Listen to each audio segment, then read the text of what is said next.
Well, good evening and welcome to the May 2nd, 2017 Federal Way City Council meeting. Would you all please rise for the Pledge of Allegiance? I pledge allegiance to the flag of the United States of America and to the republic for which it stands, one nation, under God, indivisible, with liberty and justice for all. Great. Well, thank you everybody for coming tonight. We've got a full meeting ahead for you, and we'll go ahead and just jump right into it. First, we've got the ceremonial swearing in of new police officers and our very own Chief Wong.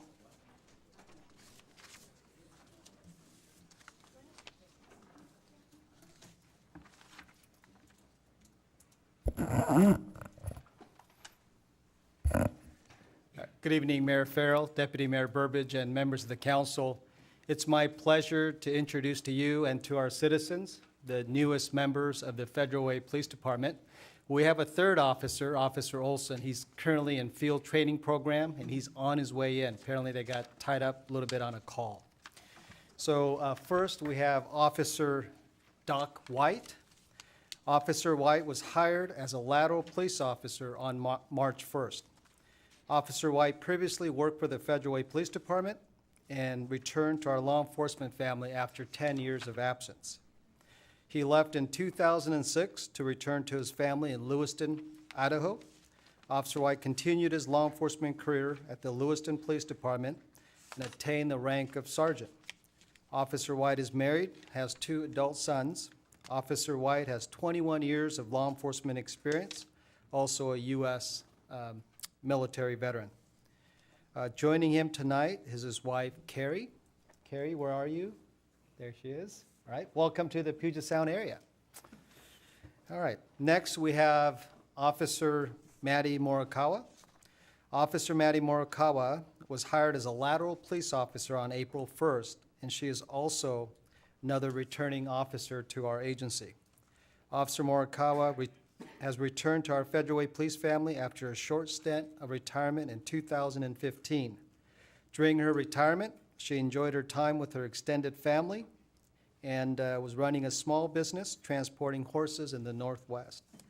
Prior to leaving the agency, Officer Morikawa worked as a persons crimes detective, working major crimes.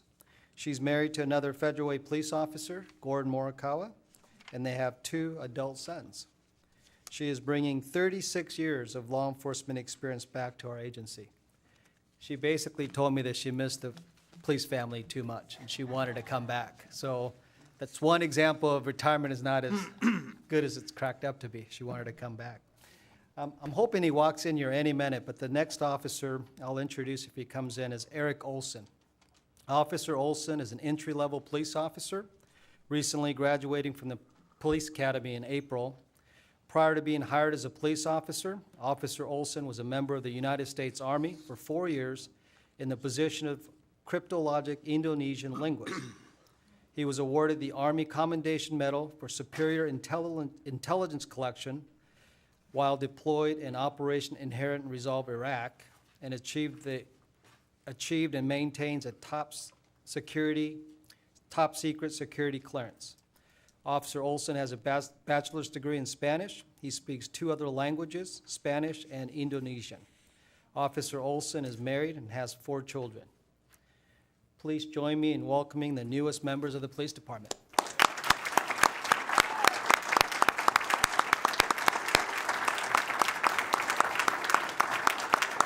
Wow, never got a standing ovation before. Thank you very much.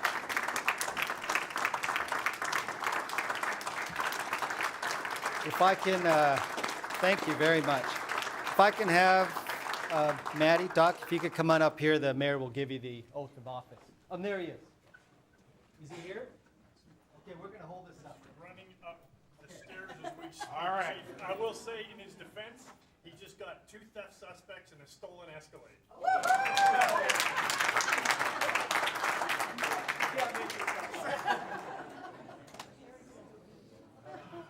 good. I made him change his shirt. That mistake. Thank you, Mayor. Of course.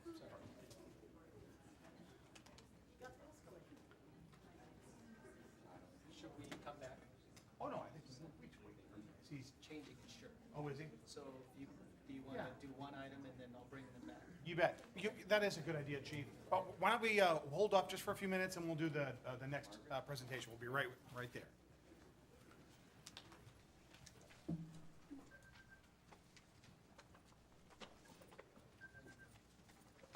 Okay, the next is a proclamation for the National Day of Prayer.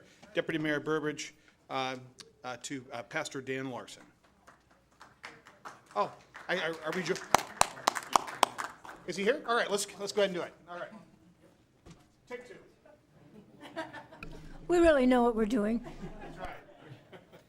Congratulations. Thank you for being here. Still in hot pursuit, I see. Yes. All right. All right.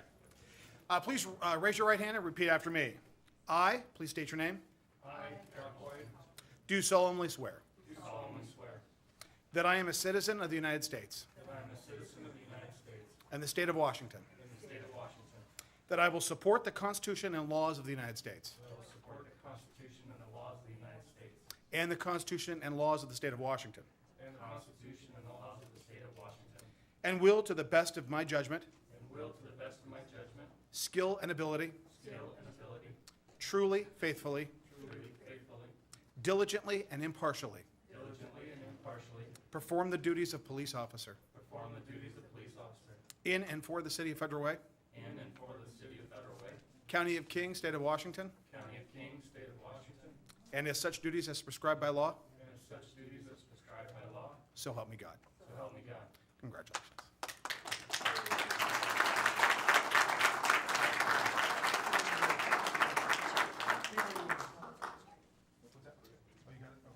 Congratulations. Thank you so much. All right. And great job tonight.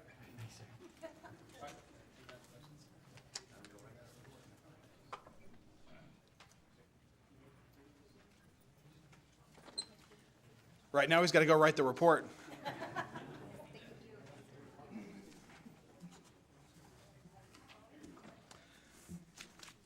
It sure is great to see law enforcement careers start like that. Whenever I see, I served for 19 years as a prosecutor and as a member of the bar, and just over the course of a career, all the lives that our officers touch and all of the things they do in really working for us. So it's great to see careers that start, and we've got a great police department. So we're great to have these three new additions.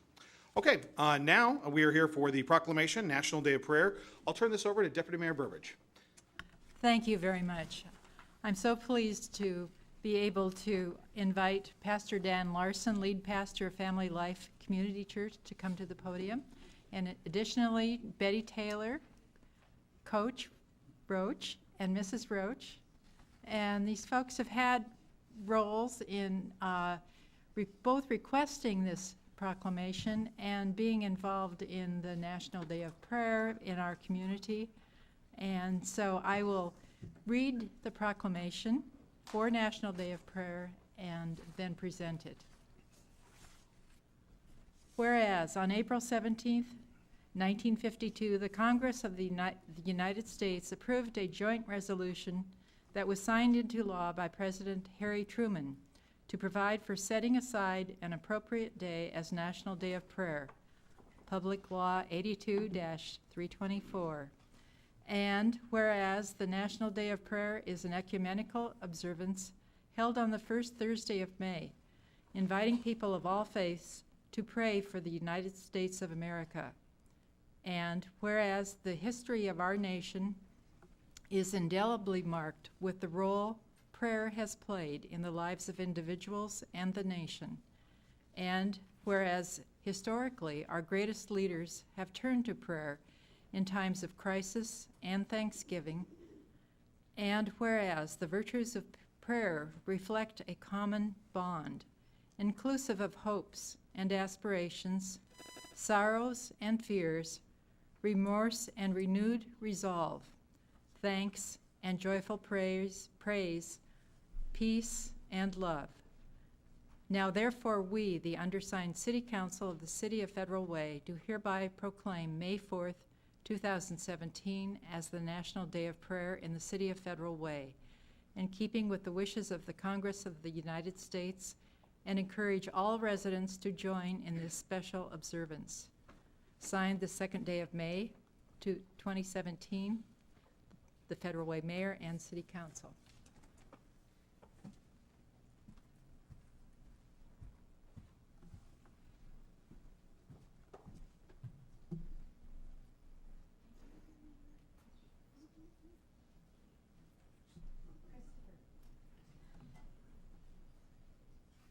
Christopher Stone has also joined us at the podium. Welcome.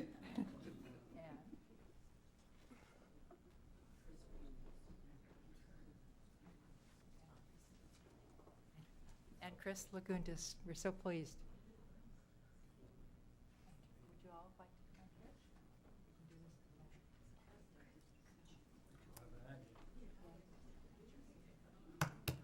Coach? You're welcome. Thank you.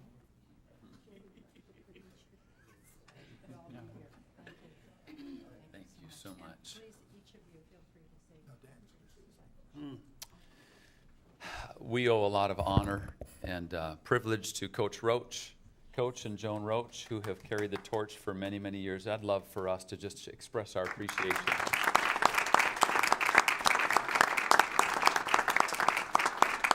Up to this day, every Friday morning, they're praying at Denny's on 320th for probably 20 years plus, and has a major role in the prayer breakfasts in the United States of America, not just Washington. So I'm happy to partner with Coach Roach and Joan and Christopher these last few years. And we are hosting a multi-church, about 10 churches gathering together at our church, Family Life Community Church, and it's over behind Christian Faith Center. So we're honored to host it this year at 7 p.m. And we're also launching the first ever 24/7 prayer coverage beginning this Thursday. We're going to cover in prayer 24/7 this city from now on. It's never happened before. So we will have hundreds of people praying at every hour of every day from this day forward on Thursday night beginning. Amen. So we give honor and glory to God, and we've partnered and we've asked the leadership of this city to tell us how can we pray for you and for this city, and we'll be declaring those things and excited to move forward in this prayer movement. Thank you so much.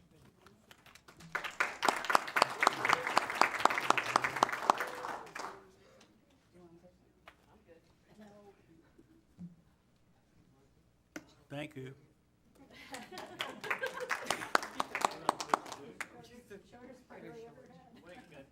Betty's the most important person. Hey, say thanks. I'd just like to thank the city council, thank the citizens, and thank you, Coach. Thank You got Coach it. Roach. You got it. Thanks. That's it. Thanks. All right, thank you.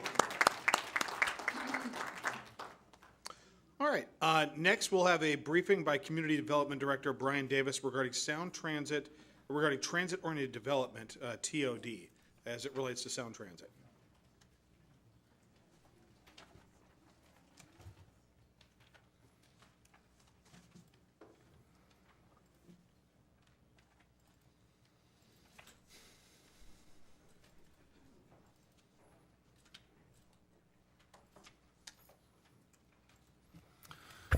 Okay. No standing applause for the city planner. Mayor and council, thank you for this opportunity to present briefly on transit-oriented development, especially as it relates to the upcoming developments with the passage of Sound Transit 3 and the Federal Way Link extension.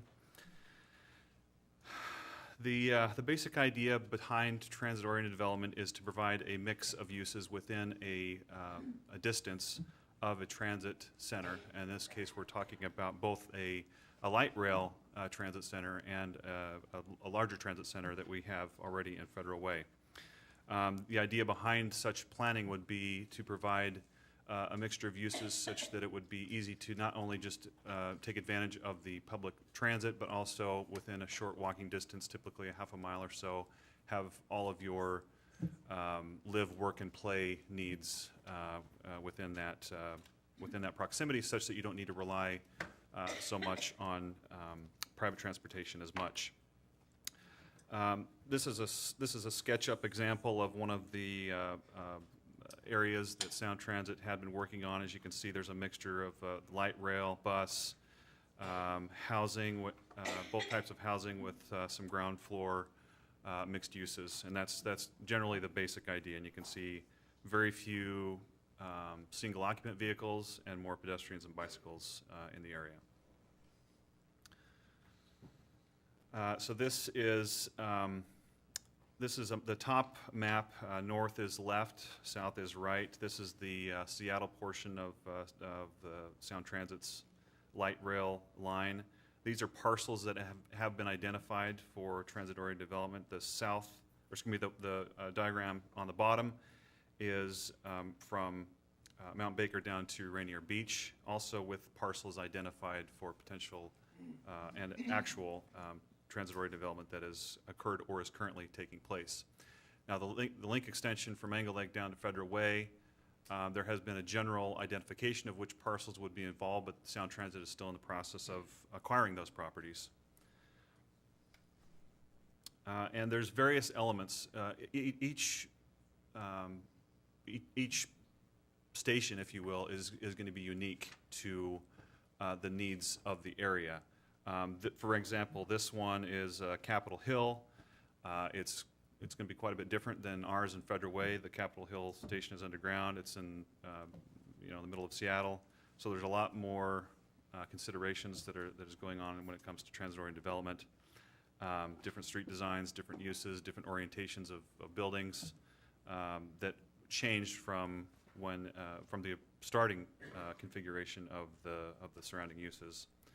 Such that when the station is complete, then the activity is more centralized for the transit users and others alike to live in this area. But this is just an example. I'm not going to get into the details, but it just shows you the detail and complexity that goes in with planning for transit-oriented development in a transfer station. So this is what it's intended not to achieve. This is a pedestrian walking down a sidewalk with literally no connection to adjacent use. And so this is the opposite of what transit-oriented development seeks to achieve. If it were, then you'd see, rather than seeing exhaust coming out of the buildings, you'd see a vibrant mixture of uses of retail and professional services available to this pedestrian.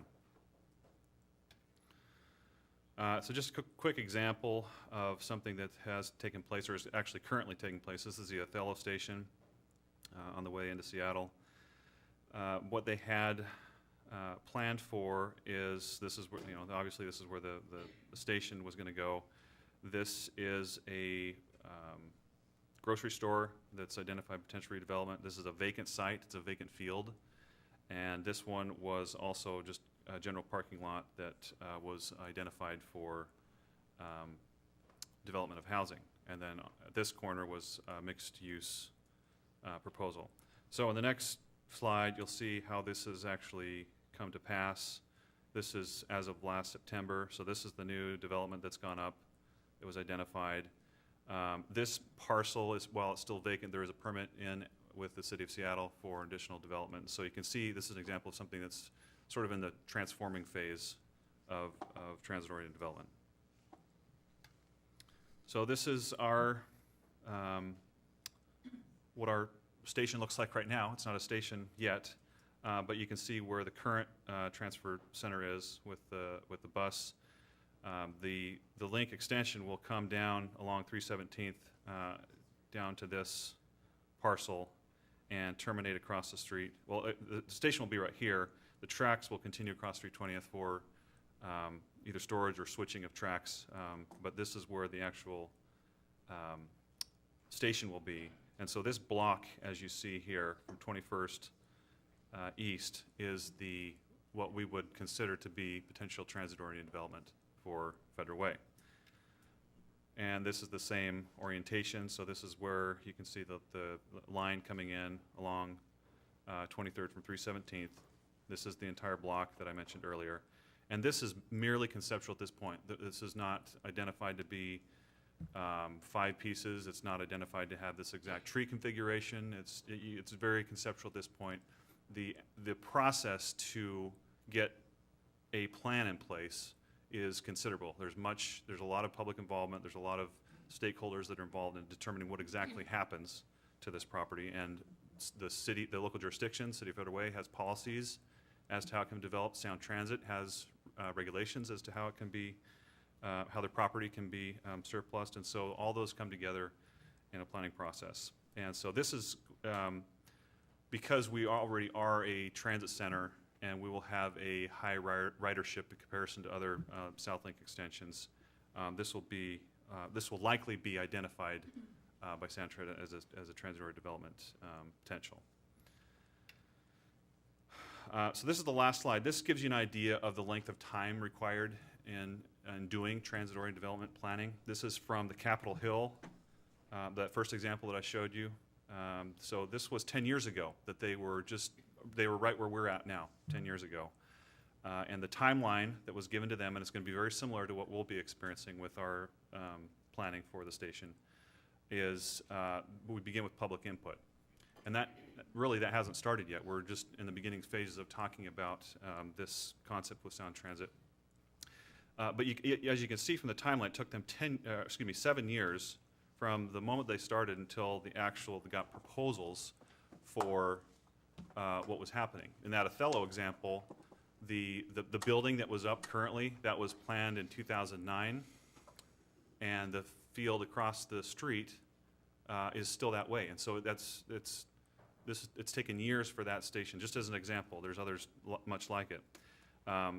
But we will likely experience a similar timeline in getting to this final point of proposals for developers.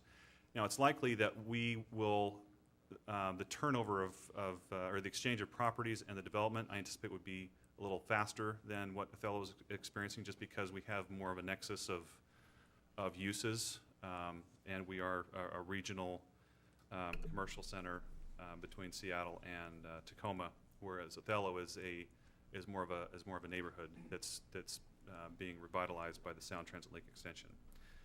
So this is a crash course in transit-oriented development. I've got Sloan Dawson and Brooke Bellman here from Sound Transit. Also, they're here to answer any questions that you might have regarding, from a Sound Transit perspective, on transit-oriented development. So I'd be happy to field any questions that you have at this time. Thank you, Brian. Councilmember Duclos? Yeah, I do. Since we're looking at the downtown and we're trying to do some downtown redevelopment, do we have any idea what businesses are going to be taken over for transit-oriented development? What's going to happen to them, or are we going to? The ones that will be acquired or displaced. Yeah. I And think. Will we be losing tax money? I believe there is an interim period in which, while Sound Transit owns the property, there is an interim period in which there is a loss of tax revenue during that interim period. The idea, again, behind transit-oriented development is that it will be, in the end, better than it was before, and then we will have gained a greater tax increment, if you will, once all is said and done. That's what's said and done. I'm interested in how much we're going to be losing while we're doing all of this and how long it's going to take. I think that's something we need to look at because we're tight on the budget as it is. Actually, Aday did an analysis on Okay. that. And Aday, can you send that to the council again? I think initially, while the Sound Transit is buying these properties, they will get off the tax roll. So between the period that they are buying them and they surplus them, they will be off the tax roll. Yeah. And so are the business.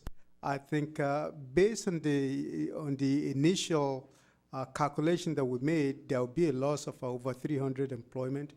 There will be several businesses that will have to relocate.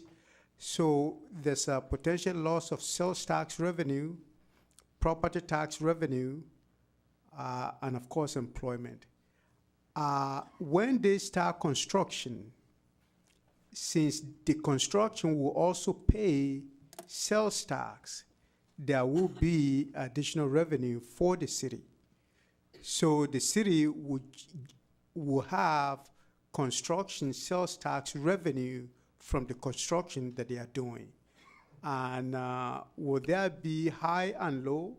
Yes, for the city. While they are buying these properties and the businesses are offline, the city will experience very low tax revenue.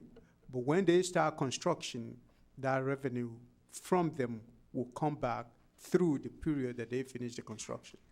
Day, I think I'd like us to talk about that a little bit more in FEDERAC, and maybe you could come up with some approximate estimates of how much things would be. I think my report that I sent to you include all of that. Okay, well, I have to look at it again then. Okay. All right, Councilmember Honda. Thank you. For the Sound Transit folks, can you talk to us about how you help the businesses relocate that are being moved out of this area, and the type of housing that might end up in the downtown area? So again, my name is Brooke Bellman, and Sloan and I are here to, unfortunately, the project team couldn't be here tonight. They were actually at a different council meeting and they had a conflict, and I think that they want to come back and spend additional time with the council to answer questions about relocation, the real estate process. As far as the transit-oriented development and the process that we go through, we work very closely with each local jurisdiction and stakeholders to think about goals and outcomes for each of the development sites. So we're happy to answer questions about that process. All right. Councilmember Selsky? Yes, so when the development is done, or not the development, but the station is completed, what happens to the land then that is owned by Sound Transit? And are we, I think I heard you say we as a city are able to help affect what becomes of that land and what is developed there? Absolutely. So we Sound Transit can only purchase property to build or operate the transit system. After we are done with the project, we look at what else, what is not needed to do so. And from there, we go through a process that was referred to as identifying potential TOD sites. And so it's possible that we do end up with developable sites here with some of that surplus property. We won't know until we get further down the process. But when we look at a TOD project, we absolutely rely on the plans, the comp plans that each local jurisdiction has to help guide that effort. We want to complement those plans and to have something that meets the local jurisdiction's vision. So we absolutely can't do it alone, and we absolutely have to do it with guidance and partnership with the local jurisdiction. Okay, and are there any requirements from the state with regard to multifamily housing and affordable housing? Yes, thank you. And that, coming back to your question, I couldn't remember the second part of it, forgive me. We do have a new state statute that we have to meet. The new state statute says that of our surplus inventory, we must look at 80% of it that is suitable for housing to first be offered to qualified entities. In this case, a qualified entity is a local nonprofit developer, a local jurisdiction, or a housing authority.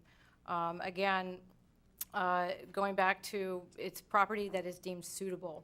And we are having a conversation right now with our board on updating our policy to reflect this state statute. We had a workshop about 2 weeks ago back at Sound Transit to start to have this conversation, start to really look at that question of how we're going to deem property suitable.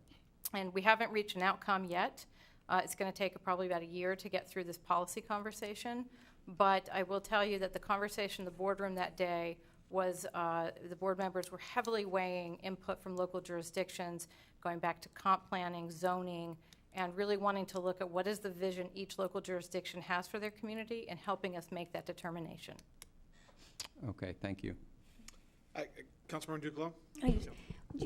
What's the approximate timeline For starting to purchase and again, that's a project team question. I apologize. I don't have. I'm not on the day-to-day project side of it. I know that we had a hard time trying to get people here tonight and to be able to answer some of those questions. And I think that they are working closely with staff to set up some time to really get into those questions and be able to answer everything for you. Thank So you. I'll take that back and make sure that message is carried. Deputy Mayor Beverage, then Councilmember Honda. Thank you both for joining us today and giving us the opportunity to ask questions. I have a question about the surplusing of the property and offering it for development. And I understand there's a process that's going to be taking place over possibly a year by the board to develop the details.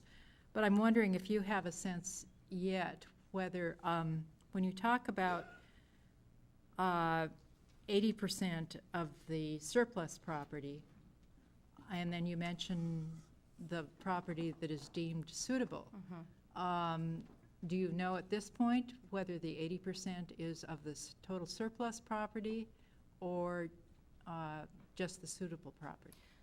It is 80% of property that is deemed suitable. Okay. So the statute that was passed, it's been about 2 years now. It became official when ST3 passed, but it affects the entire surplus inventory. So the map that you saw up there, some of those parcels that we haven't developed yet that are in Seattle and elsewhere, those are all part of that 80%. The conversation that we're having with the board, you're correct, it's going to take about a year to try to work through, but we are starting to have conversations and to try to get at guiding principles that will help make some of those determinations. So we haven't deemed anything, certainly not, it's way too early in this process to go down that path, but again, the conversation with the board was very heavily focused on vision and goals of the local jurisdiction to help make that suitability determination. Okay. Thank you very much. Councilmember Hondo. Thank you. So going back to my question about housing around transit, so if the map that we're looking at now, if any of those parcels were deemed suitable for housing, how far out do you anticipate that would be decided, and how does the city work with you if that's not the city's vision? Well, I think an underlying question or determination is, can it be zoned for housing? And so I think that's a huge component of it.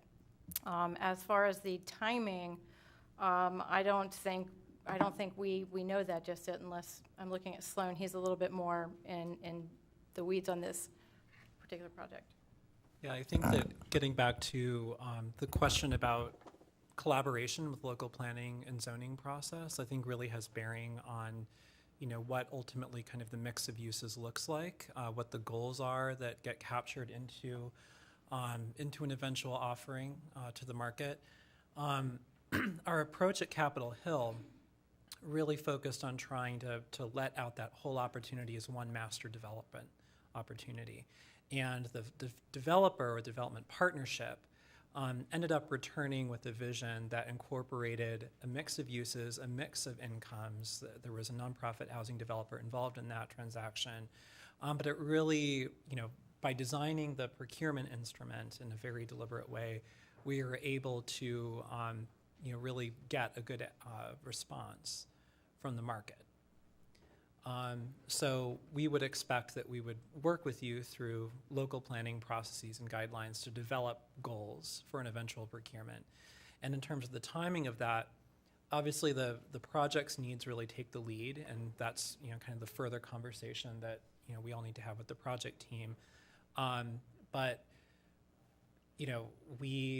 we're committed through our TOD policy to trying to get property redeveloped as expeditiously as possible in a way that fits the goals and priorities and vision of communities. I will just add that in the case of Capitol Hill, and we're also going through it with another one of our properties up in the Roosevelt neighborhood, the city of Seattle has been at the table with us in making those decisions. So we haven't gone out and done this in a vacuum. They have been at the table selecting the developer, setting the goals, working with the community. Roosevelt was a joint partnership between Sound Transit, the city, and the community association up there to really help define the outcomes and goals. Councilmember Martin, Councilmember Moore, and then Councilmember Kopak. Thank you so much, Mr. Mayor. I want to take a little different approach. It's more of a statement and encouragement.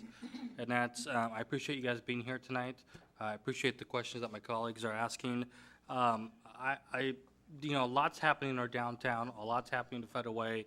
I know that a lot of questions are going to be coming through from the public, Federal Wayans.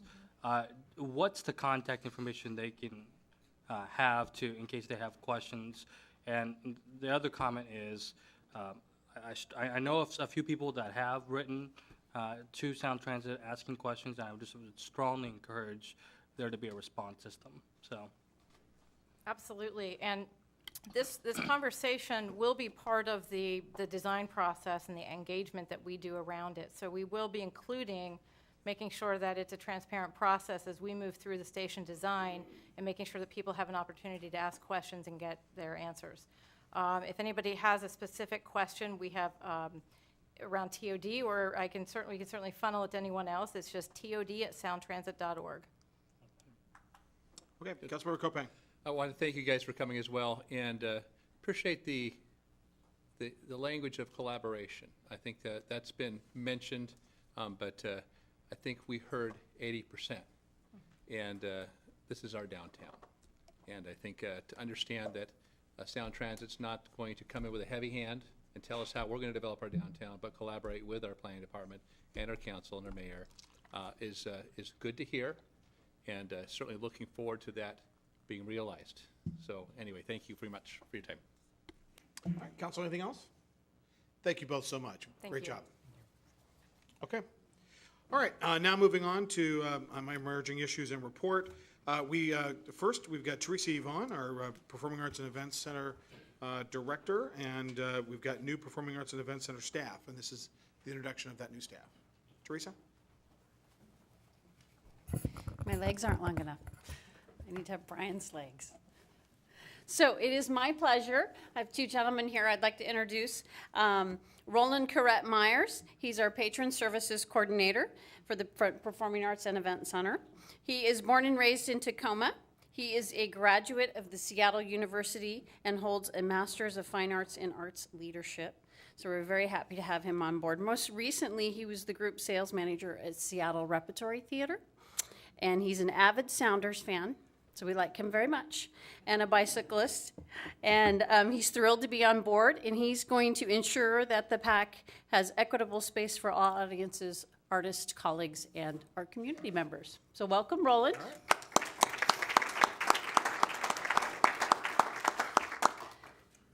And secondly, on his day 7 here is Scott Apps. He's our marketing coordinator for the Performing Arts and Event Center, and we got him from Columbia Bank, where he was their web developer in their marketing department. He has over 30 years experience. He's also a theater person. He's been on stage, behind the scenes, writing, producing, directing, has worked on local stage crew for folks such as David Copperfield, U2, Winona, a few names to throw out there. And then he was also at the Encore Performing Arts in the Dalles in Oregon and for the Hood River Saturday Market. So welcome to Scott.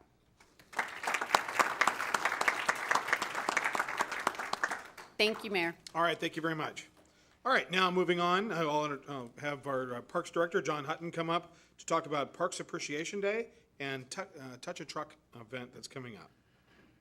Good evening, Mayor, Deputy Mayor, and members of City Council. The picture up on the wall tonight depicts a few of the volunteers that worked at Alderbrook Park. We had some terrific numbers this year and got some great work done. I'm going to go through a few numbers for you. We had 55 people at Alderbrook Park. That equates to 128.5 hours of work performed there. At Celebration Park, we had 84 people, 252 volunteer hours. At Sahali Park, we had 34 volunteers, which equates to 102 volunteer hours. And at Steel Lake Park, we had 82 people, which equals 246 volunteer hours. This is grand totals are 255 people and 728 and a half hours of labor. So we're very, very appreciative. I want to personally thank a few people. Jack Walsh, is Jack still here? Jack is from his own Sub-Zero Ice Cream, was kind enough to give ice cream, free ice cream to about 150 people that showed up. It came with their hot dog for lunch, so it was kind of a nice little surprise. Modern day version of Cracker Jack box, but really valuable prize, so that was awesome. He's also with LDS Church, and Jack really changed the landscape for Parks Appreciation Day about 12 years ago. He approached the city. It used to be called Earth Day, and Parks Appreciation Day kind of morphed out of this in Federal Way, especially through the efforts of Jack and Steve Eichard with our department. They really changed the focus, and it's really become a terrific thing. And without LDS, our numbers would be less than half of this. So we really want to thank Jack. Also want to thank Shelley Pauls with We Love Our City. She did a great job, provided us volunteers, provided us some of the refreshing kind bars and things like that. She got those donated. And she's just a terrific person. I think all of us know Shelley, and also took some great pictures of the people out there working hard.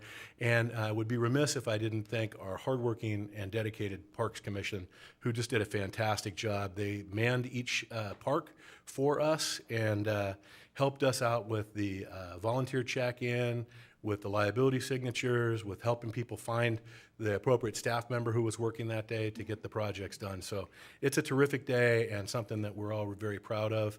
I wish we could do it every month, but I don't think the volunteers want to come out every month. So thank you to all those people, and to all, especially the volunteers from our community that came out and worked really hard. And the weather held off until about 11:30 that day at most of the sites.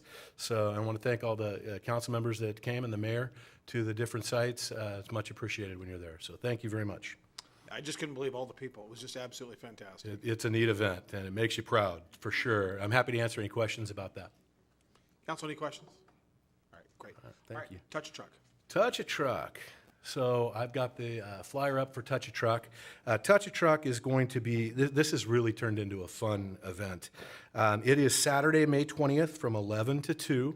The first hour is a sensory hour, so we don't allow any of the big horns to be honked during those first hours. So any children with any kind of sensory issues at all, we want them to come and have just as much fun without being bombarded with the big horns. It is a noisy event from about 12 to 2 and a lot of fun. So it's back again, bigger and better than ever. We have our diehard, exciting returners like Waste Management, Garbage Truck, and Chuck the Cart. That's their mascot. Big Red Fire Engine from South King County Fire, an Army Humvee, cement truck from Cal Portland. We have Lake Haven and Lloyd's there, Fran's Big Yellow Bread Truck. We're still trying to work on the Oscar Mayer Wiener Truck. It's not confirmed yet, but we're in conversation. So if any of you remember the Oscar Mayer Wiener Truck from when you were kids, that's a fun event. That's a fun addition. We'll have ambulances there, school buses, tow trucks, and more. The American Cancer Society is coming back this year with their Smash a Car fundraiser. It's a great way to take out some aggression, and I see some people in the audience that could probably use that. So that would be great. Have a great time. You donate a few bucks and smash a car. It's a lot of fun. We'll have the bomb squad from our police department and the K-9 unit doing a great demonstration. That's always a huge hit. South King Fire will be there to chop a car in half with their Jaws of Life. So it's a really fun event for people of all ages. It's really focused to kids so they can kind of see all of the different vehicles and the types of people who make our community run well and safely and build the community.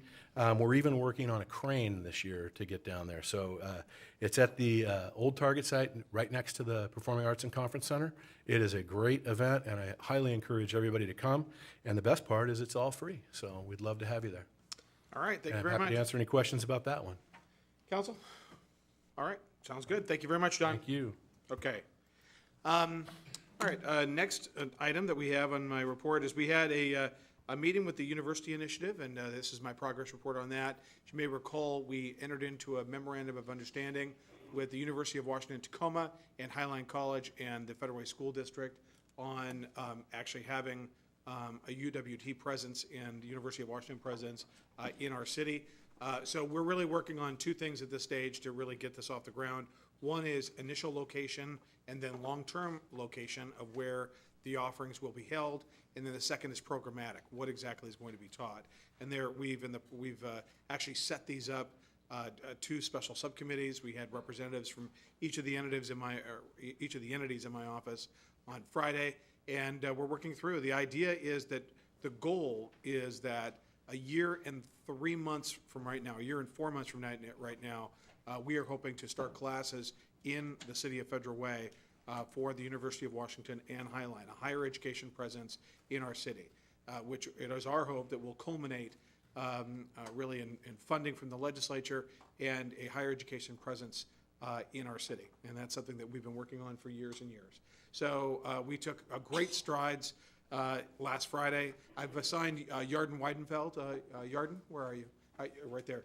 Yarden Weidenfeld from my office is my senior policy advisor, and he is shepherding this process.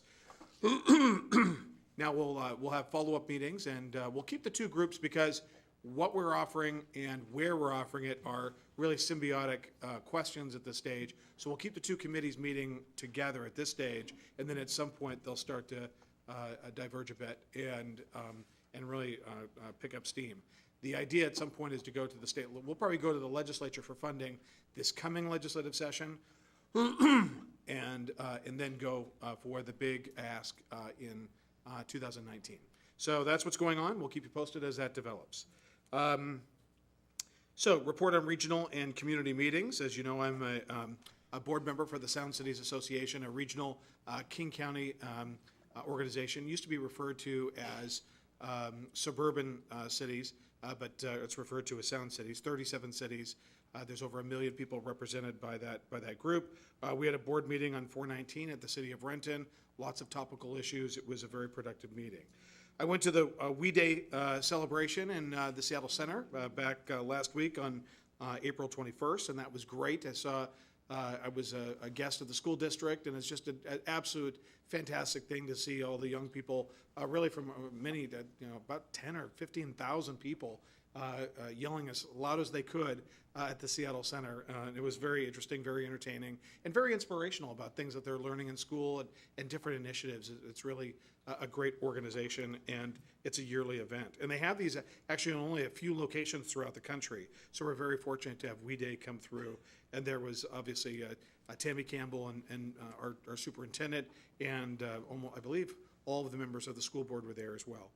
All right, Federal Way National Little League Jamboree, the kickoff of the Federal Way National Little League, held their big opening day on Saturday, April 22nd, the same day as the park's opening. And many of us were really running from one park to another before we went to the Jamboree, and we had another event I'll talk about in a moment. But it was a busy, crazy day, but there are just so many great things happening in Federal Way, and it's so much fun to see all those kids, of which my little guy a few years ago was part of the T-Bowl parade, and it's just really fun to see all those families and kids in good activities.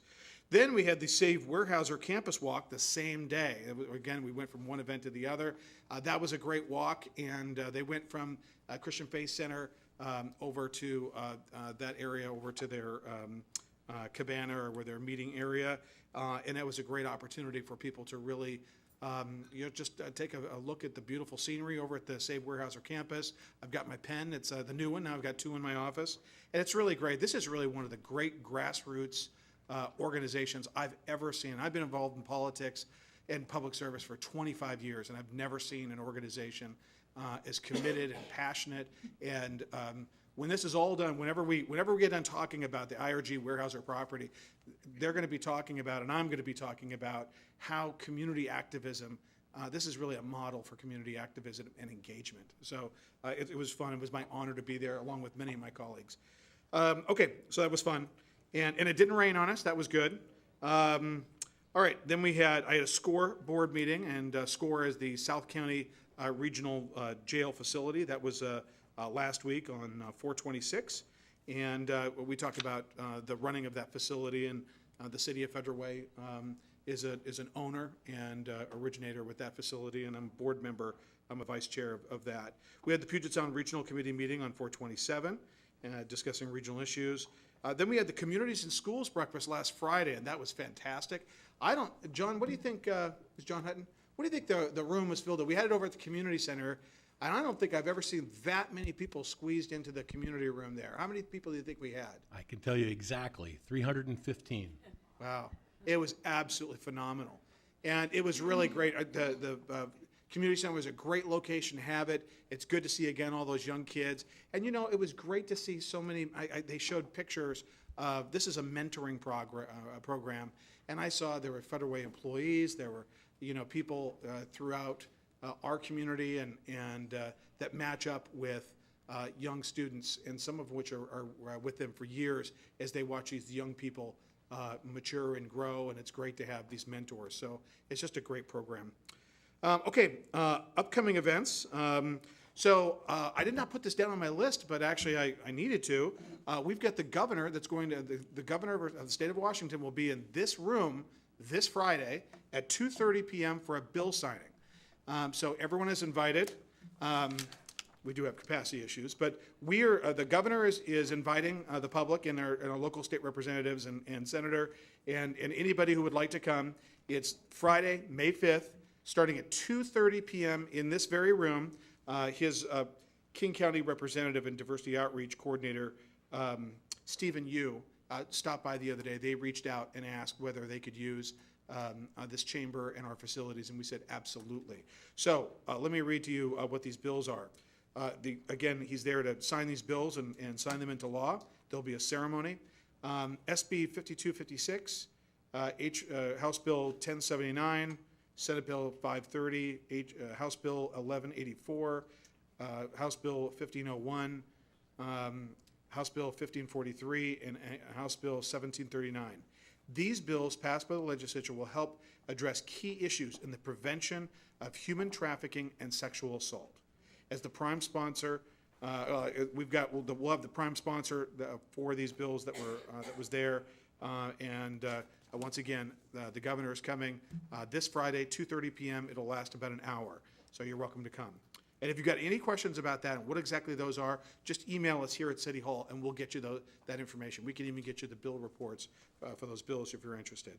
I've got a Valleycom meeting. I'm the chair of the Valleycom, which is the 9/11 committee that has all the regional committees. That's this Friday. We have the Federal Way Farmers Market grand opening, and that's not this Saturday, but next Saturday. That'll be in the morning, and that's going to be emceed by our very own Steve McNay, my senior advisor. Then we've got the Federal Way Coalition Against Trafficking, Break the Chains, 5K on the same day, May 13th. So a lot going on at Federal Way. Oftentimes, a lot going on the same day at the same time, and we got to take out our running shoes and try to make it to as many of those as we can. So that's my report, Council. Now it's time for the most important part of the evening, which is citizen comment. All right, first we've got our former colleague and former mayor of Federal Way, Jack Dobie.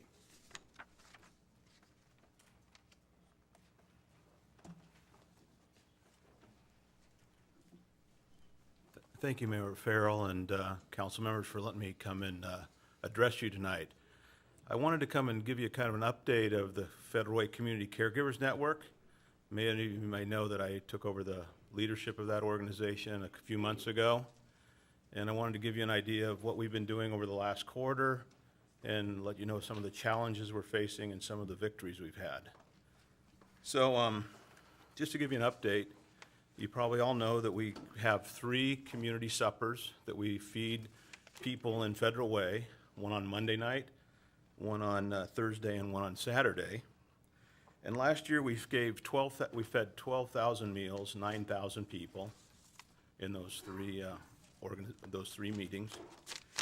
And we had 10,400 volunteer hours.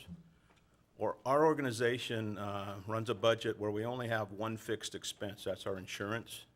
Everything else goes back to feeding people, rent assistance, vouchers for gasoline, and things like that.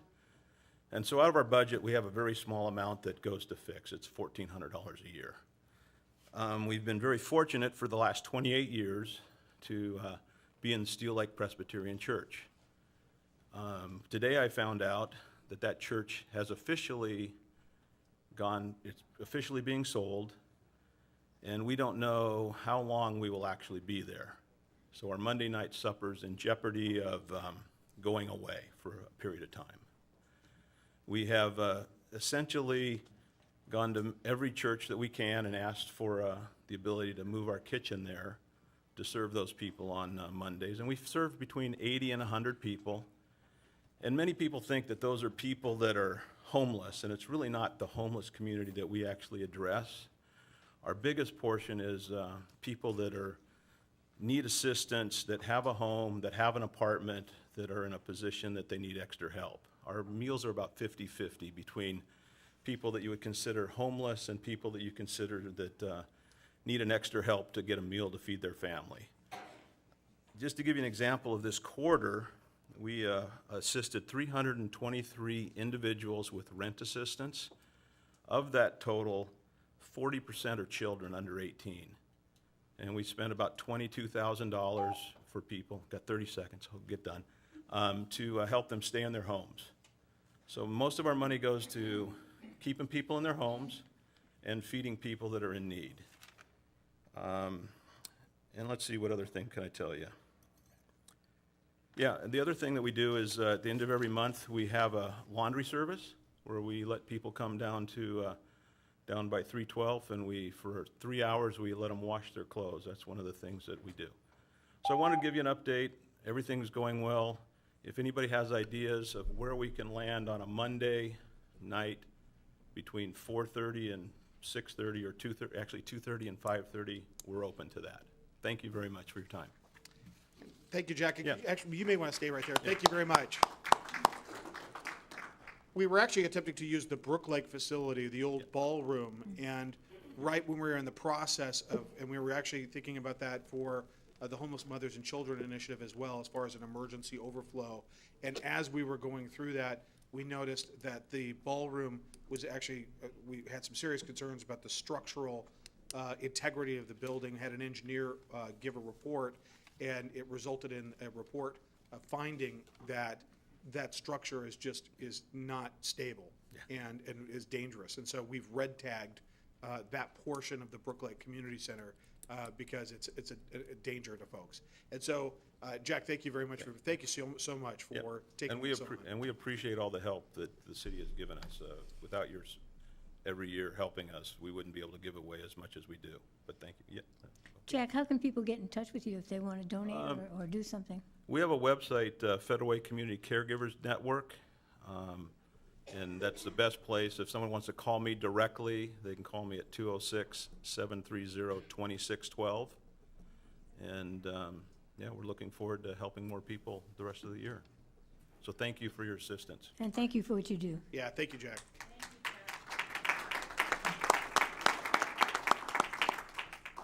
Okay, Wanda Vargas.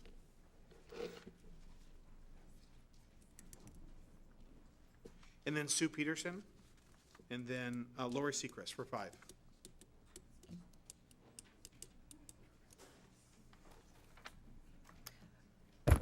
Good evening, everyone. I am Wanda Vargas. I've been in this Federal Way community for about 22 years. And I've attended some meetings, but it's been a while, and I thought I'd come back in. And I'm glad because I noticed that there is recommendations going forward on the youth. And what do we do with the youth? It's a great concern because my husband and I are very active with the community and the people that are in trouble these days, working with the different agencies and resources as advocate. And with my background, working with the businesses, I noticed that there was a recommendation for staffing someone with background dealing with building relationships, and then also be a grant writer. And I thought about this, and I said, working in this field for a very long time, over 20-some years, you're going to need a little bit more. So it's just a recommendation for me in being in this position and knowing how to work with people, that you're not only going to just need a grant writer, but that grant writer is going to have to be just one person just to handle the grant. And then you're going to need a second person to do assessment of the youth and really get them prepared for whatever needs of training that they need, and also job readiness. And then you're going to need a business liaison person that would work with corporate and work with the community-based organizations that will assist. You need partnership. And then you got to have those individuals with business service attitude and a servitude attitude. That way, they will make friends. How do I know? Because I've been there. I worked at the state of Washington, and I was the first person that started the pilot project. So I do know you need that. I was very successful in that field. Because youth are in trouble, because parents need help, but you got to touch the heart of the youth. And the only way you're going to touch the heart of the youth is have that servitude attitude. But they're going to need help, and you're not going to just do it with one person or two people. You're going to need a staff, a person that has time and investing time and service. So I wanted to share that with you because it's very important, it's very dear to our heart, and because we know that there are some serious problems out there and very violent problems out in this city. And we need to get hold of it real fast, real fast. Thank you. I'm done. Thank you. One moment, just for a second. I wanted to actually, a great job, thank you. Actually, about 3 rows behind where you're at, Doug Baxter, the chair of the VP Violation Prevention Coalition Steering Committee. He would be a good person to talk to. Thank you so much.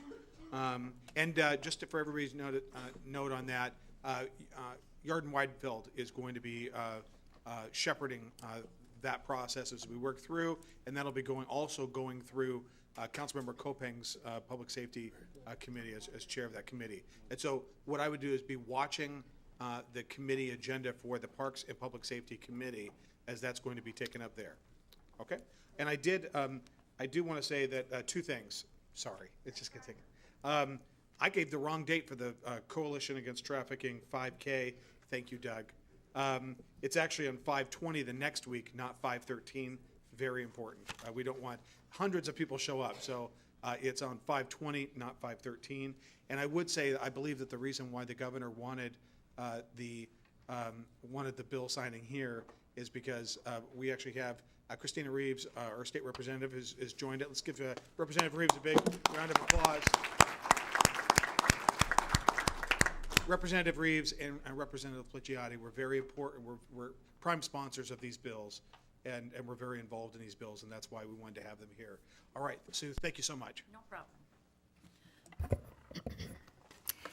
problem. Mr. Mayor and Deputy Mayor, City Council members, I attended the Quiet Skies Forum at Mount Rainier High School on Wednesday, April 26th.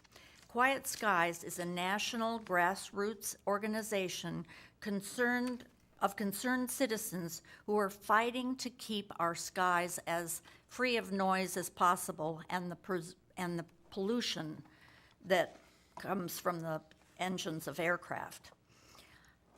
The forum was attended by a good-sized crowd and a number of very knowledgeable speakers.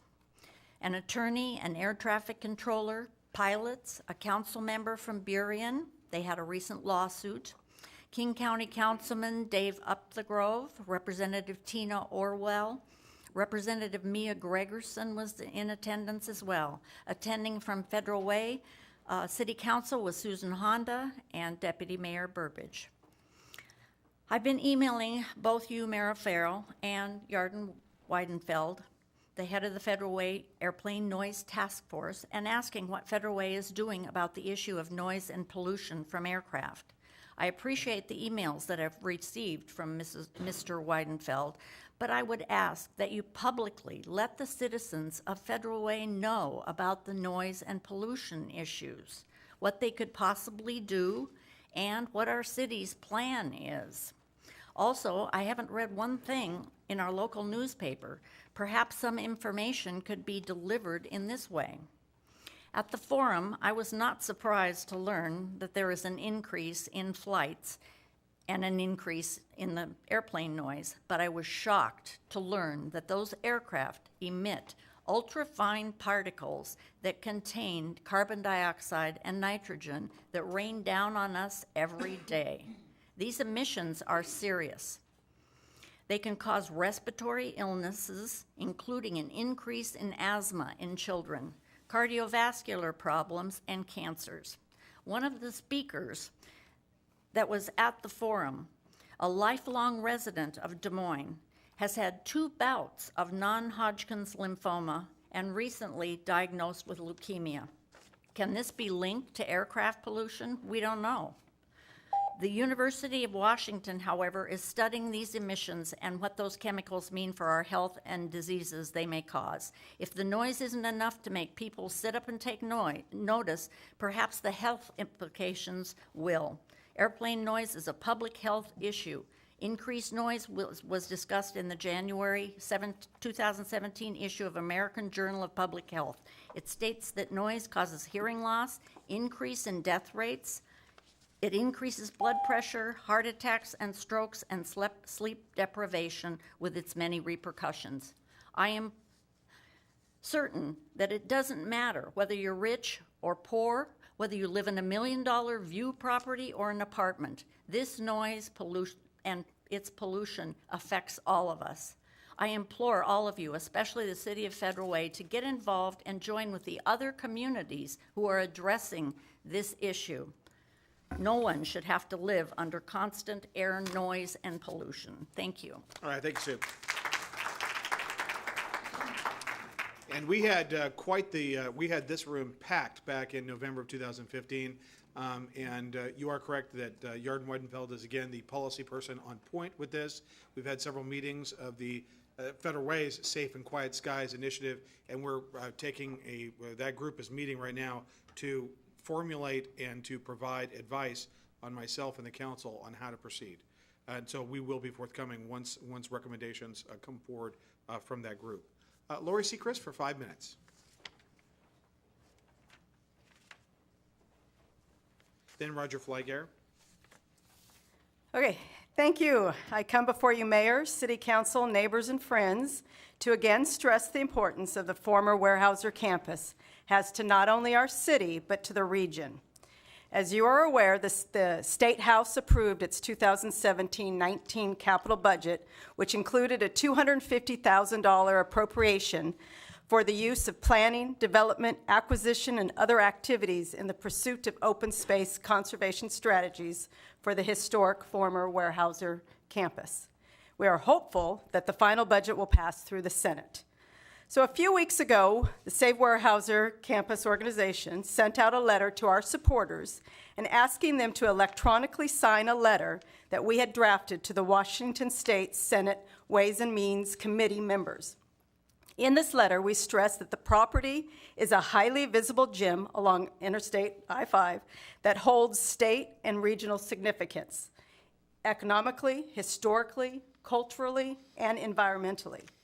We explain the support we have from citizens, organizations, and government officials, including our District 30 Senator Mark Malosha and House Reps Mike Pellicciati and Christina Reeves, who are all working to conserve key areas of the campus with efforts that will preserve and protect the natural features and special character of this property. 169 electronic signatures were gathered in the first 24 hours of sending out the letter. The signers not only lived in our own city, but lived in a wide variety of communities, such as Bellevue, Covington, Linwood, White Center, Ravensdale, Tacoma, Shoreline, Newcastle, Burien, Anderson Island, North Bend, Puyallup, Mercer Island, SeaTac, Issaquah, Auburn, Tukwila, Buckley, and even Brianna, which is in the Yakima Valley. This clearly shows this unique campus is important to many people in a broad geographic area. The letter also included an area where the signers could include comments, and I would like to read some of these tonight. Please help preserve this important wildlife habitat and environmentally significant area. Signed, Patricia Troth from 98106. It's a gym that should be preserved by all, for all. Gianna Mars, 98371. Don't let history ask, how could you lose this icon? Megan Moffett from 98303. The former Weyerhaeuser campus is truly a unique community and an environmental asset in Federal Way, as well as a defining landscape for our whole region. The loss of this open space can never be undone. Please help us in our efforts to conserve this oasis. Kiana Patrick in 98003. The Weyerhaeuser campus is a unique property that reflects what the Northwest used to be like. What IRG is proposing will destroy that forever. The damage to our roads and the truck traffic will cost millions of state dollars to mitigate. Millions have already been spent to protect our state's salmon runs. What IRG proposes will destroy wildlife and destroy the quality of our life. Bob and Marilyn Kellogg from 98023. Please save this jewel for people and animals to enjoy. Our beautiful Northwest is being overdeveloped, and we need this beautiful place to provide a home for animals and plants and peace and joy for humans. Nancy from 98059. It would be a shame to lose this wonderful resource to industrialization. Stephen in 98108. This special property offers birds and wildlife habitat and recreational experiences found nowhere else in our region. Please do anything and everything within your power to help conserve this property for future generations to experience. Barbara from 98166. This is one-of-a-kind recreational area in an urban setting easily reached by thousands of people. If it is destroyed, there is nothing that could come close to replacing it to be used by all the people and families that use it now. Steve Johnson in 98198. So on April 25th, we forwarded these and the rest of the comments received and the signatures to the senators, encouraging them to improve the capital budget that will enable the City of Federal Way and its partner Forterra to quickly take the initial steps that we've been asking for. So I'll speed through here. So as of today, not only do we have Senator Milosha's strong support, we have also received comments back from a few other senators.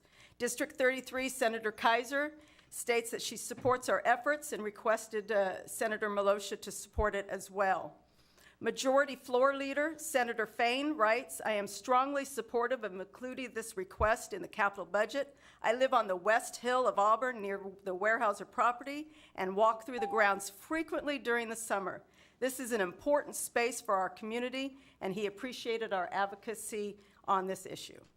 So Mayor Farrell, Council, I know you are also all very supportive of our cause and understand the importance that the former Weyerhaeuser campus has to the City of Federal Way. So more must be done. It is your city, your legacy, and your responsibility to protect and preserve this area for future generations. Federal Way cannot be known by our region as a city that can be known in our region as a city that has preserved this iconic property that is enjoyed by thousands for future generations, or a city that allowed the development of unnecessary and unwanted warehouses which destroyed the open space, the habitat, and the significantly important watershed and the Hyla Bros waters. So the choice is yours. Thank you.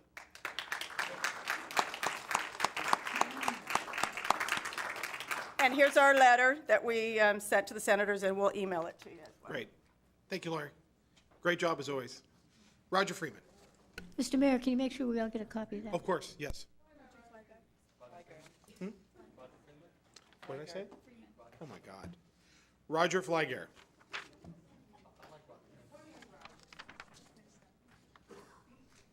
I've got him on the mind. Sorry, Roger. This is my ankle today.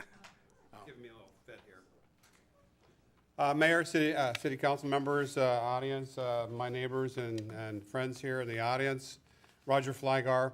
I just wanted to say that Lori, I second all the things that you had to say about the Weyerhaeuser campus. I think it's very important for our community to preserve as much of that as we possibly can.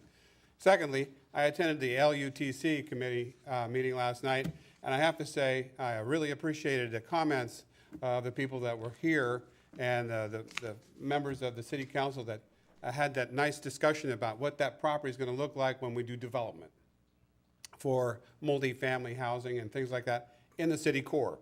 And I encourage the city council and the mayor's office to consider strongly that development of multifamily housing be primarily condominiums, and then also we need to upgrade and improve our investment in our city here on single-family homes. I would like to see that blend happen so that we more properly support our school system. And my last comment has to do with the meeting I went today at City Vision. And Mr. Baxter's here, And I could tell you that I really appreciated the conversation that they had about youth violence. And the report that they have published is one of the finest reports I've ever read on a subject matter, and I hope you have a chance to thoroughly read that. It is very comprehensive. And that concludes my remarks, and appreciate your attention to all these details. Thank you, Roger. I hope your ankle feels better soon. All right, Jenna Stewart, and then Nanette Reitz. And then Stephen Storms. Good evening, Mr. Mayor, Deputy Mayor, and council members. I'm a relatively recent member of Federal Way. Moved here from Alaska, where I spent the last 3.5 years cleaning up marine debris from the Fukushima project. And I'm here just as a small canary in the coal mine here because I'm going to be working with a nonprofit that's being developed to address the concerns about the LNG plant going in northeast Tacoma. It's sort of in our backyard. There'll be a little bit more information later on from one of the next speakers about how close the danger could come to Federal Way. And the danger could be so significant from the LNG plant that it could make all the rest of your plans and moot. It's an incredibly dangerous potential project, and there are going to be some challenges brought to try to halt the project. We recognize that development is always important, and for the city of Tacoma, the port was originally the lifeblood of the community, but the reality is that the residents, there's so many homes now that would be in the danger zone. The danger zone will actually come close to Federal Way, and should something go wrong at an LNG plant, the spillover for Federal Way would be dramatic. So I just want the council to be aware of the situation there. There'll be more information forthcoming. It's something we have to watch very carefully because it's incredibly dangerous. Thank you. Thank you very much. Nanette Reitz, and then Stephen Storms. Is it okay to leave these flyers with you? Oh, sure.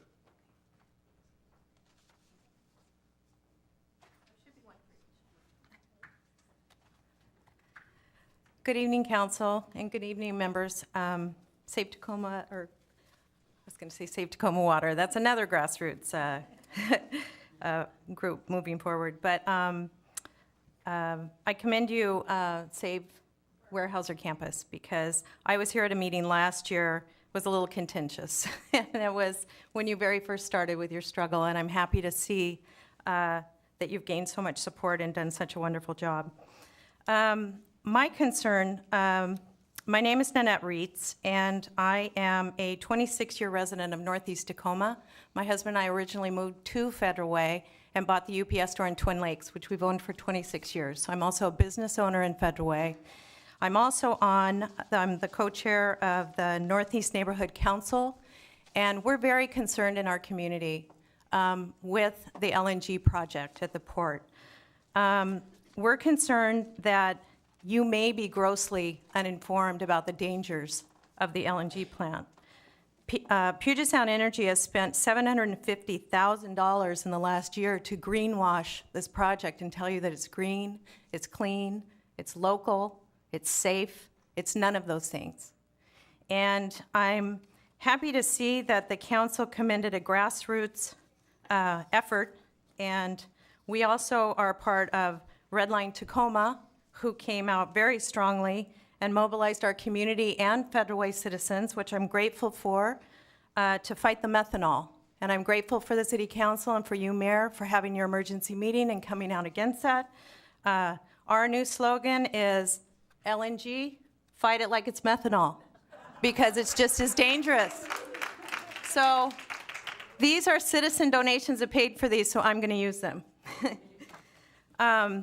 I think it's important to know that the same concerns and the same safety issues apply to the LNG that you came out against for the methanol. We would love to have a meeting with you.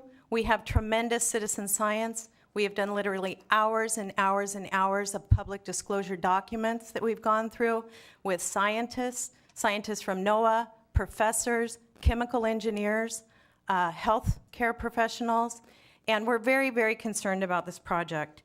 Another thing that you may not know is the Puyallup tribe has 2 lawsuits in litigation right now, 2 standing appeals against the LNG. This is going to affect their Hylabos waterway, and they have standing litigation, like I said, and now we are currently standing with the Puyallup tribe against LNG. And you're going to see more of that. You're going to see the tribe coming out and be more vocal about it. And we want to respect Native treaty rights. I think that's something for everybody that's important to know. I hope that we can get a meeting with you. We have many citizens, like I said, that are welcoming a meeting with you over this. So hopefully that we can schedule that really soon. And I appreciate your time. Thank you. Thank you, Nanette. Mr. Mayor, Yes. would it be possible to schedule a study session so we can get, as a council, we can get information? Council? I would support that. Okay. All right. Okay.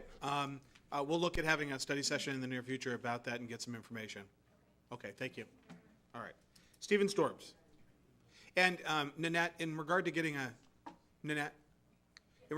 meeting with us, Yarden is going to give you his card with the information on it, and just communicate with Yarden. We'll get you into the office, you and however many people you want. Mr. Storms. Yes, my name is Stephen Storms. I'm a retired chemical engineer from Weyerhaeuser. I come here as a visitor from Northeast Tacoma, but the people from Northeast Tacoma don't feel like visitors here because we do our shopping and our traveling and everything here is closer. You get to I-5 faster here, so I lived here for the first 5 or 10 years when I was working for Weyerhaeuser. My wife actually worked at the Steel Lake Church providing meals, and I helped down there too. So this is more of a home than what Tacoma is for a lot of reasons. I wanted to thank you for several things. One is that the fight against saving the Weyerhaeuser campus, because that's a really beautiful place, and it looks a lot better than it would be as a fish distribution. And I also, like Nanette said, taking a stand against the methanol. Seems like our area, Northeast Tacoma, has been inundated with a bunch of fossil fuel projects. First it was methanol, now LNG, and then recently the Targa tank farm is wanting to expand. They want to bring 107 railroad cars per week of isopentane in, and that's another fossil fuel that's very volatile and explosive and not very nice. So we've been fighting lots and lots of battles over in Northeast Tacoma, but our 20,000 people, I think, are more tuned to you guys than they are in Tacoma. LNG is got a lot of problems that may be worse than methanol in many ways, both environmentally and safety. They're going to build an 8 million gallon tank of LNG and that's liquefied natural gas that's 260 degrees below zero, and once it condenses, but once it goes to 250 degrees, it expands 600 times. So this 8 million gallon tank will hold 6 times 8 to 4.8 billion gallons of natural gas, and that's like 30 Tacoma domes full of natural gas.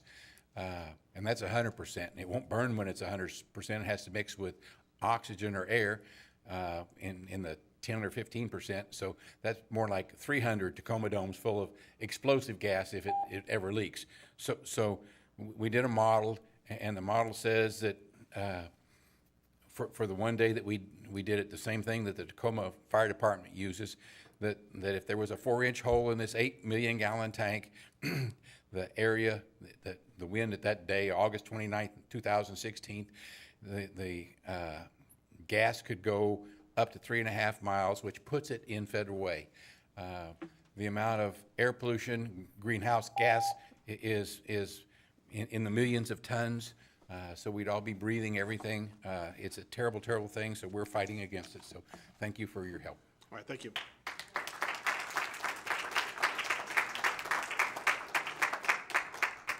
the Thomas Jefferson High School Black Student Union. Representatives. And then Betty Taylor. And then Allison Fine.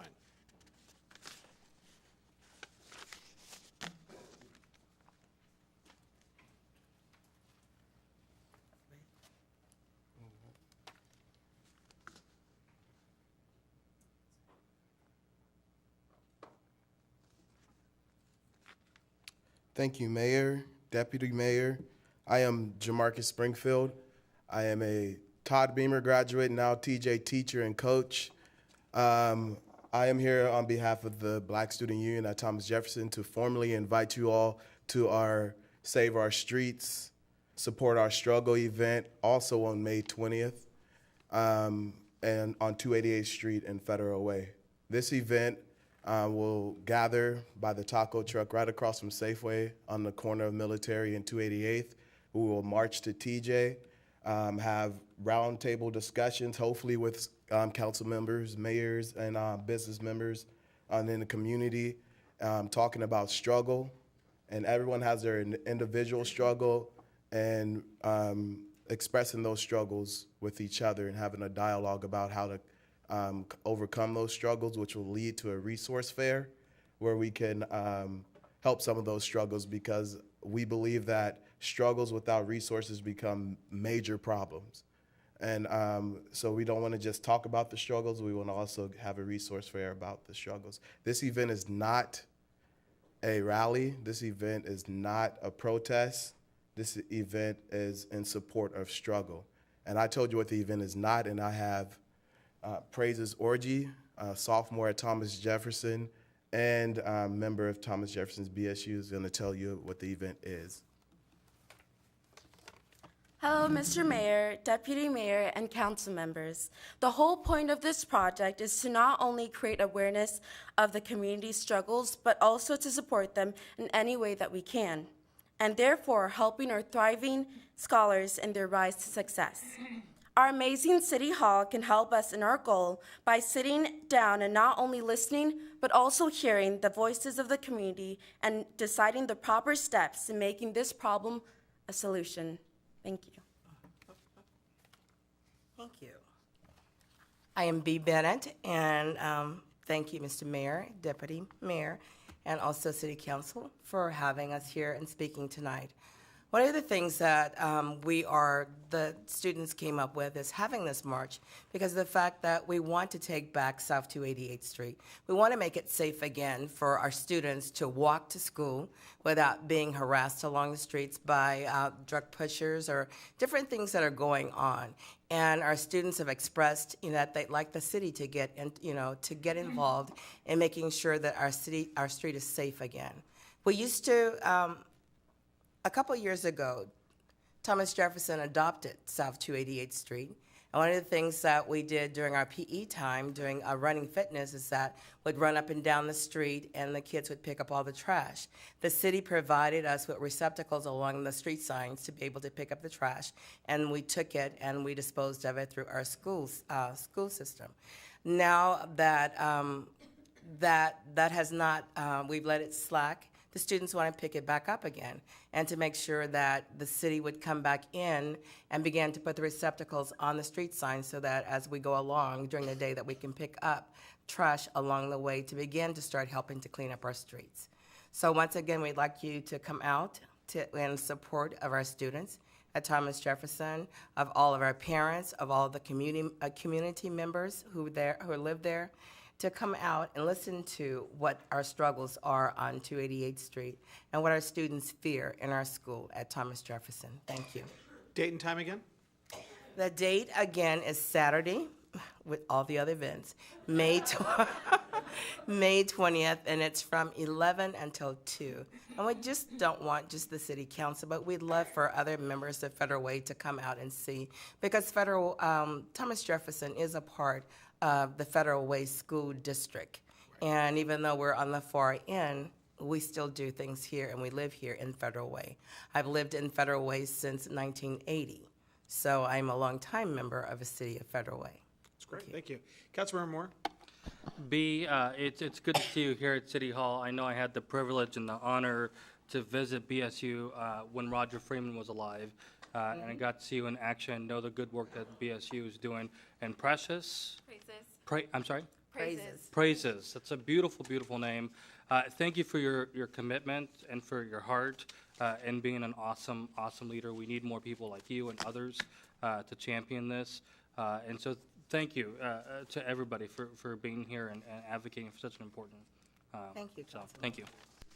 All right.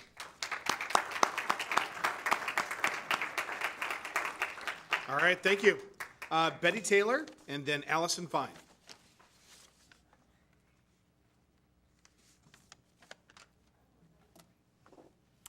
Good evening. My name is Betty Taylor. And I was just going to talk about, I know that when people come up to this podium, I know that a lot of things are concerning their minds and stuff. And one thing that I was going to talk about was how people, I think it's time for people to stop complaining and be part of the solution and not the problem. So a lot of people, they gripe, but they don't get behind a solution, but they want to gripe, and they want you to listen to the gripe. And I don't know about y'all, but I'm kind of getting tired of hearing the gripe and not the solution. So I like the way the North Lake group, I liked how they had there was a problem and they brought a solution. And I like to see people have if there is a problem, there has to be a solution. So I'm just encouraging people to just stop the complaining and get behind, make a solution, because that's what we need. We don't need more problems. We need solution.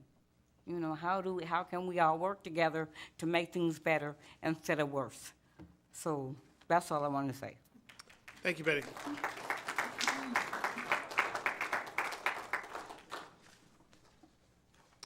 Allison Fine.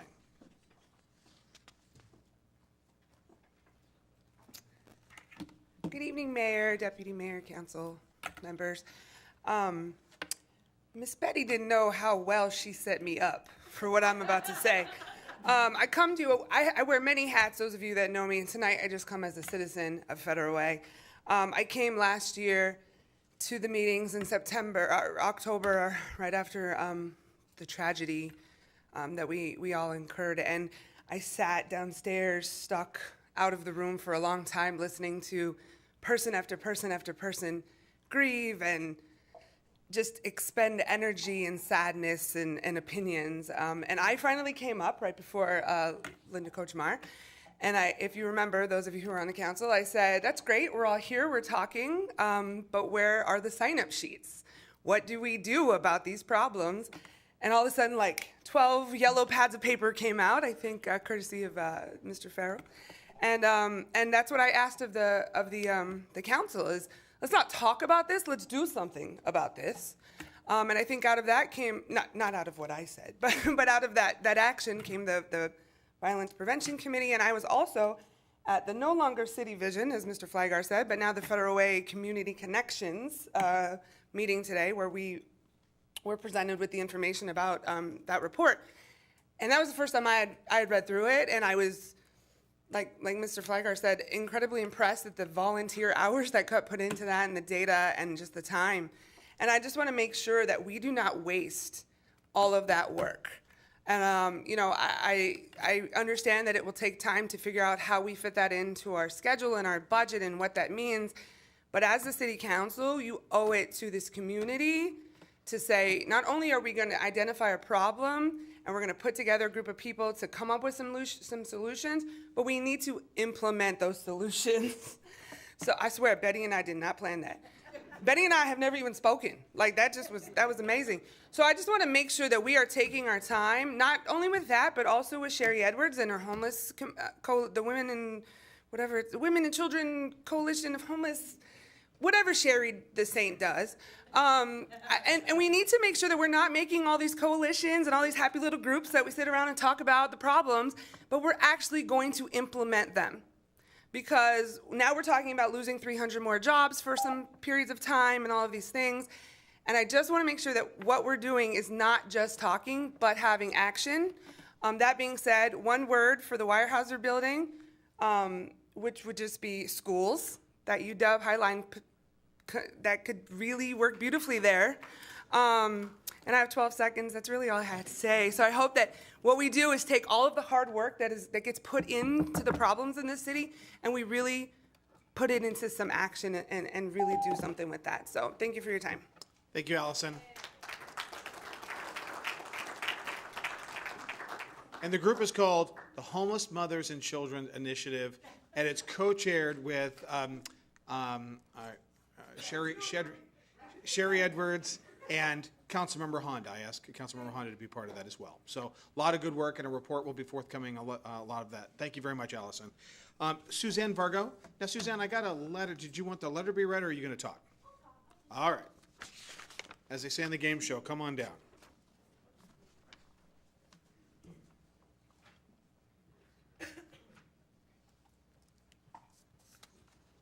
Well, hi, everybody. Thank you, Council, for having me. And everybody, thank you for your nice comments. And I didn't spend a whole lot of time on my speech today, but this is my happy face. And I am so happy to hear that the mayor has, oh boy, I guess I don't want to do that. I'm very, very pleased that the mayor and the council has changed their heart and has pledged to save the Weyerhaeuser campus with the rest of us. It's a huge, huge relief to know that we can spend our time working together and brainstorming on innovative ways to achieve our goal. Now that you and the council are on board, I would like to ask that the word industrial be removed from the zoning language of the concomitant agreement. I don't believe you will find the word industrial in that agreement, and that somehow has gotten granted to be a part of the concomitant agreement and in the application process. So if we could remove that and put the word corporate back in as it's stated, that would be a great first step in saving the property from misuse via misinterpretation. I urge the council to continue their search for a qualified forester, a non-biased forester for the property that is per the concomitant. I know we're all really, really excited to hear all of your great new ideas that you have regarding the property and protecting our forest because it's the last in the sub-basin, blah, blah, blah, Suzanne. I will do anything and everything to help in the process. Please, please ask. And I'm just personally looking forward to working together to achieve our overall goal of saving the forever Weyerhaeuser campus. Thank you. All right, thank you.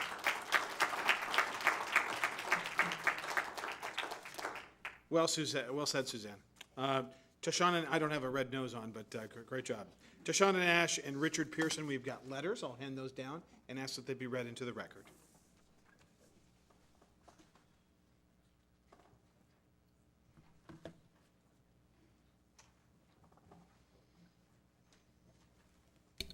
First letter is from Toshana Nash. It says, "Good evening, Mayor, City Council, friends, and neighbors. My name is Toshana Nash, board member and chair of the Save Weyerhaeuser Campus Fundraising Committee, and on behalf of our organization, I would like to thank the citizens of Federal Way and those from surrounding communities, along with Mayor Farrell, Steve McNay, Council members Susan Honda, Mark Kopeng, Martin Moore, and House Representative Mike Pellicati for attending our first annual fundraising event on April 22nd, our Earth Day Walk. We realize there are many activities going on this day in Federal Way, and we appreciate your encouragement and support. We would also like to thank the City of Federal Way's motorcycle police for ensuring our walkers were safe while walking on the side of the streets and through the crosswalks. The kids certainly enjoyed seeing the flashing lights and sirens. The walk was a success. People from all over the region joined us. We appreciate their donations and service picking up bags and bags of garbage. We raised awareness for our cause and this iconic piece of property. You can view the Earth Day photo album on our website, saveweyerhaeusercampus.org, or on Save Weyerhaeuser Campus Facebook page. As spring turns into summer, more and more people will begin to walk on over the 7 miles of trails with their kids and their four-legged friends. We will continue to encourage people to do their part and pick up garbage, as well as spread the word that these trails may not continue to be accessible to the public. Save Weyerhaeuser Campus will continue to work towards our goals to protect the west shoreline of North Lake, the rhododendron garden, and the bonsai collection, preserve wildlife habitat and crucial watershed land, the forests and meadows of the campus, as well as its trails and public access to them, maintain the character of the campus through high-quality development that blends with the environment and brings living wage jobs to the community. Thank you once again, Mayor, City Council, staff, and citizens for your support. Respectfully submitted to Shauna Nash.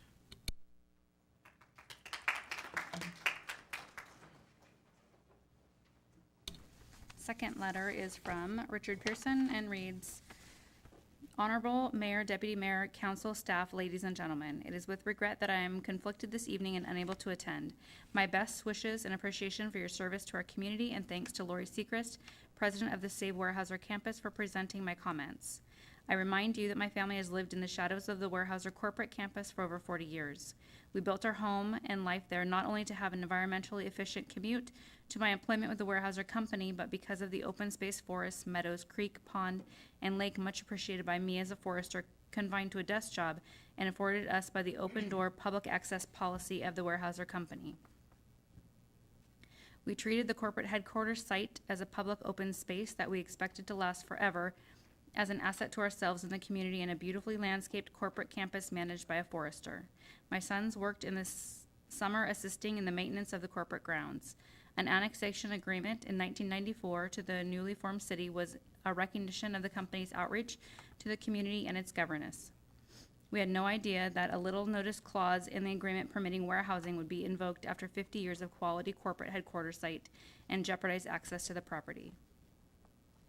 I implore you as architects of the city to be vigilant in your efforts to look with the current owner for the more imaginative uses of the property, more aligned with the corporate park concept outlined in the annexation agreement, especially on the verge of the expansion of light rail, population growth, and quality office expansion in the immediate vicinity. More imaginative uses of the property consist with the current owner's quality development of properties in other parts of the country. More imaginative uses of the property to continue the public access that my family and I have benefited over for the last 4 decades, and countless future generations, and millions of people should continue to enjoy the open spaces of meadows, forests, creeks, ponds, and lakes so vital to the well-being of our citizenry, as well as the protection of the natural environment in this beautiful city of Fudger Way, for the benefit of investors and value to the community. Respectfully submitted, May 1st, 2017, Richard Pearson, Chair, Save Weyerhaeuser Corporate Campus Conservation Committee. All right, great. Okay, that's the last public comment or pig sheet that I have. Is there anybody else who'd like to speak? All right, thank you so much. It's great to hear from you. That is certainly the most important part of what we'll do this evening. Consent agenda, item 5. These items have gone through the committee process and can be passed all at once. After I read each of the items, or all of the items, I'll ask whether the council would want, whether any one of the council members would want to pull an item for separate consideration. All right, item 5, consent agenda. A, minutes for the April 18th, 2017 regular and special meeting. Item B, monthly financial report, March 2017. Item C, vouchers, March 2017. Item D, authorize food and beverage management agreement with SMG Food and Beverage for Performing Arts and Events Center. Item E, Performing Arts and Events Center authorization to bid platform and riser equipment. Item F, Performing Arts and Events Center authorization to bid stage draperies. Item G, Performing Arts and Events Center authorization to bid audio, video, and communications equipment. Item H, Performing Arts and Events Center authorization to bid production light equipment.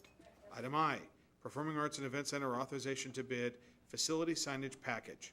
Item J, Performing Arts and Events Center authorization to bid orchestra chairs, music stands, and equipment. Item K, Performing Arts and Events Center authorization to bid furniture. Item L, Performing Arts and Events Center authorization to bid small tools and equipment. Item M, authorization to apply for the King County Flood Control District Reduction Grant. Item N, submittal of transportation grant application. Item O, citywide flashing yellow arrow retrofit project, final acceptance. So, council, before I seek a motion, is there any, would a council member wish to pull a particular item?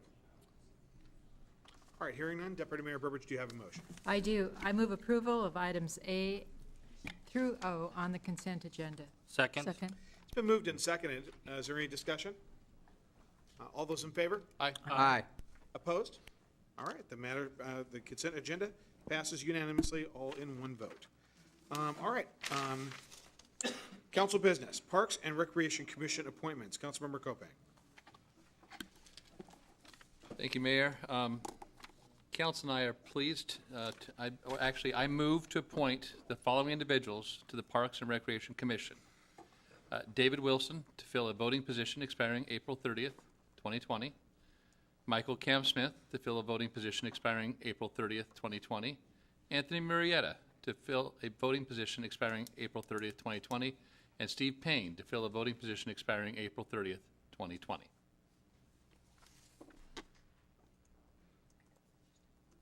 All right, there is a motion. Is there a second? Second. All right, had me nervous there for a second. All right, there's a motion and a second. Any discussion? All right, all those in favor? Aye. Opposed? All right, it passes unanimously. Thank you very much. All right, now Lodging Tax Advisory Committee appointment. Deputy Mayor Beverage. Thank you. We interviewed Brian Miller, who has previously served on the Lodging Tax Advisory Committee, and as there is an opening and he has resumed a management position in Federal Way, he is now eligible to return to service. So I would like to move his reappointment to the Lodging Tax Advisory Committee. Second that. All right, there's been a motion and a second. Is there any discussion?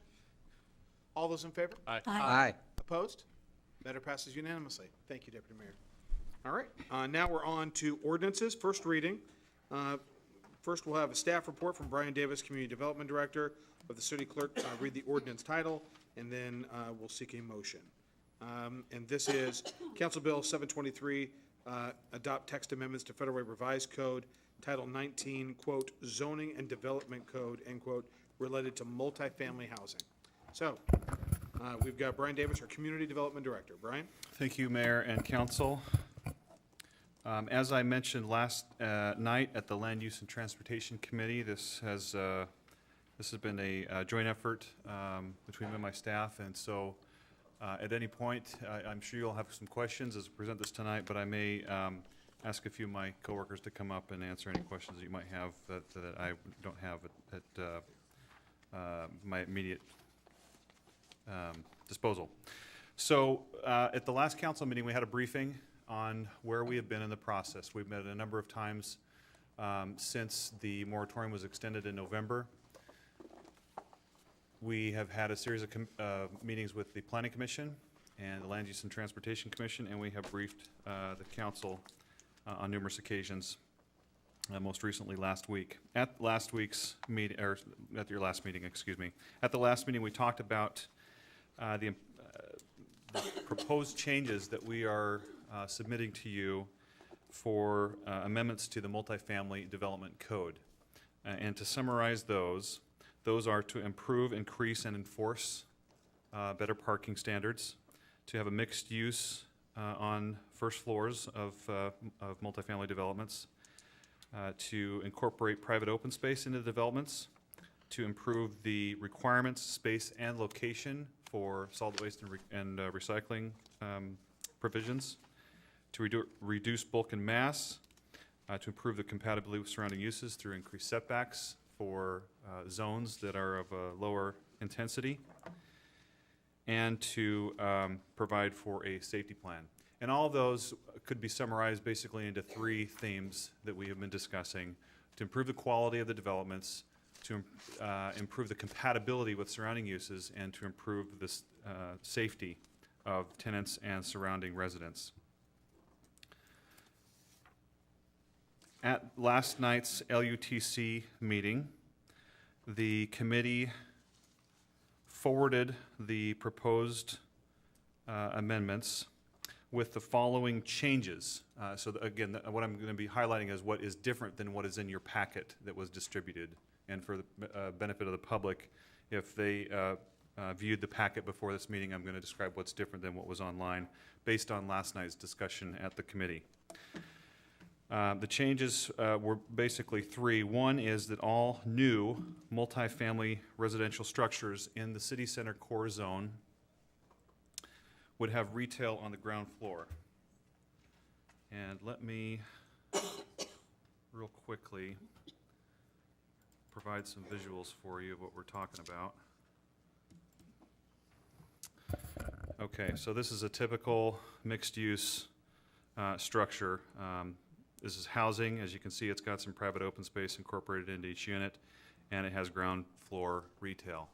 So within the city center core area, it is a requirement that the ground floor of these new multifamily structures have a retail component to them. Before, we were having it as a percentage or a guideline. It's now, and this is across the city, but for the core area, it's a requirement that retail be incorporated on the first floor. Secondly, that for new multifamily residential structures, that the parking cannot be on the ground floor visible from an adjacent arterial street. So it may be, in this case, in this example that you see here, it's all either behind or inside the structure that you see here. Other examples may include, again, here's a parking schematic of a parking structure. You can see the second level has parking with some greenery incorporated, but the ground floor does not have parking.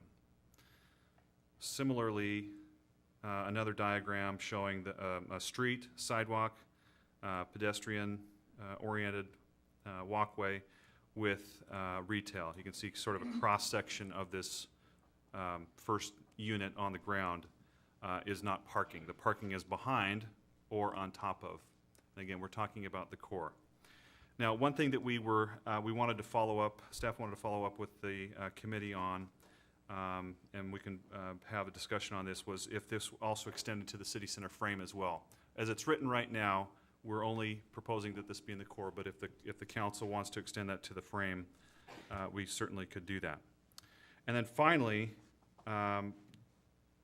with regards to roofs, and this goes to the quality of the developments and the aesthetics, is that if there is a development that is under 65 feet, that it have pitched roofs or and gabled roofs.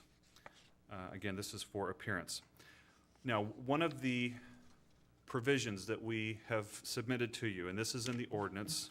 In fact, let me, if you have a copy of your ordinance, this is the page that it looks like here. Each of you should have a copy of that. So if you turn to page 30, this is the use zone chart for the city center core.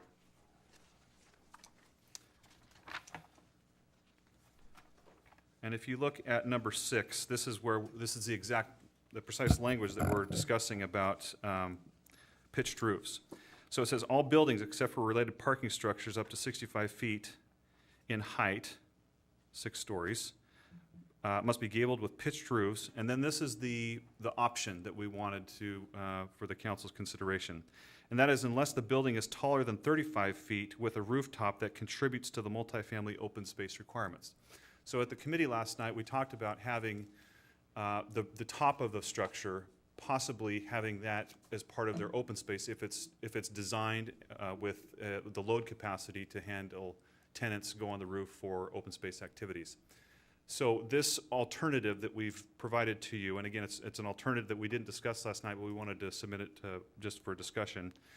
Again, if it's below 65 or above 35, they could have a flat roof, but only if that flat roof is designed for occupant load and it contributes to open space. So a rain garden or pea garden of something like that is incorporated in that. So those are the 3 changes that we discussed last night at the Land Use and Transportation Committee. There was also a couple of other questions that I could get into with some information that we'd gathered, but I guess I want to pause now and see if the council has any questions or other comments on what's been presented thus far. Council, any comments, questions at this stage? Councilmember Honda? Is there a significant cost to the developer to have a flat roof, or I mean a pitched roof versus a flat roof? There's an added cost for the flat roof. Again, if it incorporates that occupant load that we talked about, it's going to be a lot more expensive than just you got your top floor and then a flat roof on top. What about the other way? I think she's asking the other way. Yeah. So if we get to the to the pitched one, the pitched the pitched roof with gables. It depends on how expensive they want to go with roof topping or anything like that. But typically the pitched roofs, we see them for houses quite regularly, obviously. And much of the developments that we have seen, they've actually opted for the pitched roofs. So Kitts Corner, Park 16, even to a degree, Uptown has some pitched roofs, and so when they have the option of doing so, they have chosen that. So we are not in the construction industry, Right. but based on what we have seen, it seems to be a viable option for them to take. Okay, thank you. All right, council, anything else? All right, keep going, please. Oh, that's okay. Oh, I can wait. Councilmember I can wait. Okay. Brian? Yes. Does that standard also apply to the frame? So that was a question that we wanted to get clarity on. Last night we talked about just it being in the core. And so, for example, Uptown is not in the core, it is in the frame. So would this then apply to the frame as well? And that's a question that we wanted to get your feedback on. We can incorporate the changes however you deem appropriately. Obviously, we, from our, professional standpoint, the core, we completely concur with that recommendation, and I think if we wanted to have that extend to the frame, that would be appropriate as well. But if the council wanted to maintain some transition between the frame and other lower density zones, that certainly we could do that as well. All right. Do you have more to your presentation? As it relates to questions last night, but not as far as the ordinance goes. So Well, why don't we go ahead and let's get your whole, let's do this. It's 9:05 right now. Let's get your whole presentation Sure. done. Council, write down your questions, and let's get you through your whole So presentation. the rest of the presentation is based on questions that the committee had last night, not necessarily questions as to how the code is going to come out. Again, we've just discussed that, so it's just more informational questions. So the first being, let me just see here. So we talked about low income and what low income is. And this is, it's not a one number answer. I think we've had some emails going around of what median income is, and that's often a one figure number. But when it comes to what is considered moderate or low or very low income, there's a breakdown, 30% being low, 50 being low and 80 being moderate. All those being considered affordable ranges of income. And it's based on unit size, or household size, that is. So the higher that you go up, that's going to vary as well in relation to what is considered affordable versus just a single person and what is deemed for them to be affordable.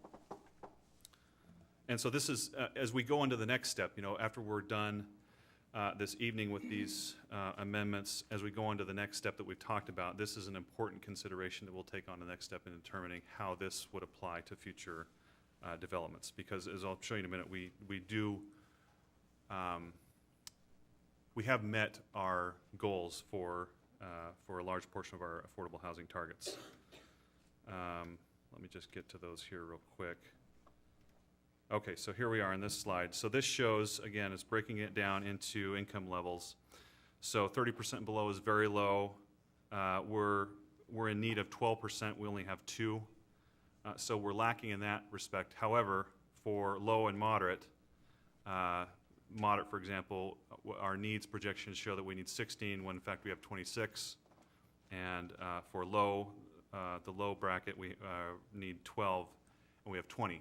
So there is somewhat of an imbalance in what our needs are for the higher end of the affordability spectrum, and so that'll be an important discussion to have with the council if we need to make adjustments, with the visioning for the city and how we want it to grow in that respect. So that's an important discussion still to have. There was a question, let me get to this one, for the benefit of the audience who wasn't at the meeting last night. This shows the land within the city of Federal Way and where the multifamily potential is, both the green and the orange properties. It's difficult to read detail, I understand that, but this just should give you a broad sense of where the properties are within the city.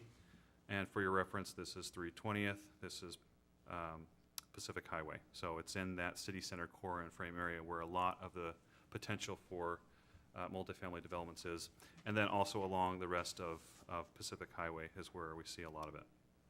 And then within the city center core and city center frame, the tan parcels are the ones that have redevelopment potential, and their capacities are listed. And so, for instance, the mall or one of the mall properties has a potential for over 500 residential units, as an example. Let me see. This shows recent. There's a question about the numbers of recent developments. So Park 16, Kids Corner, Uptown Square, and the senior house, Celebration Senior Housing that's recently gone in.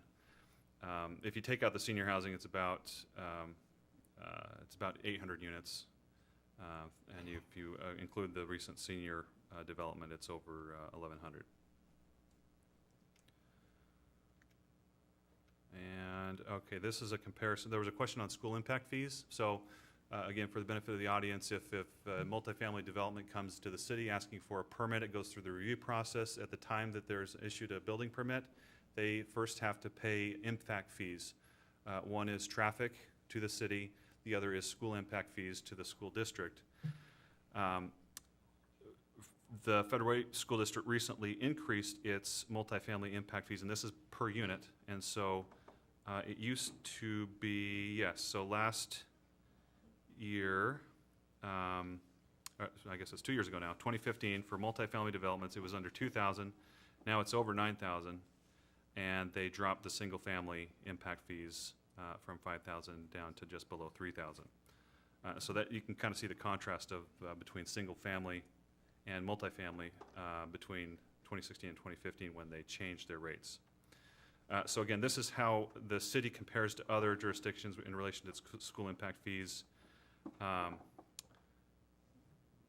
It's almost like we're the exact opposite of Kirkland.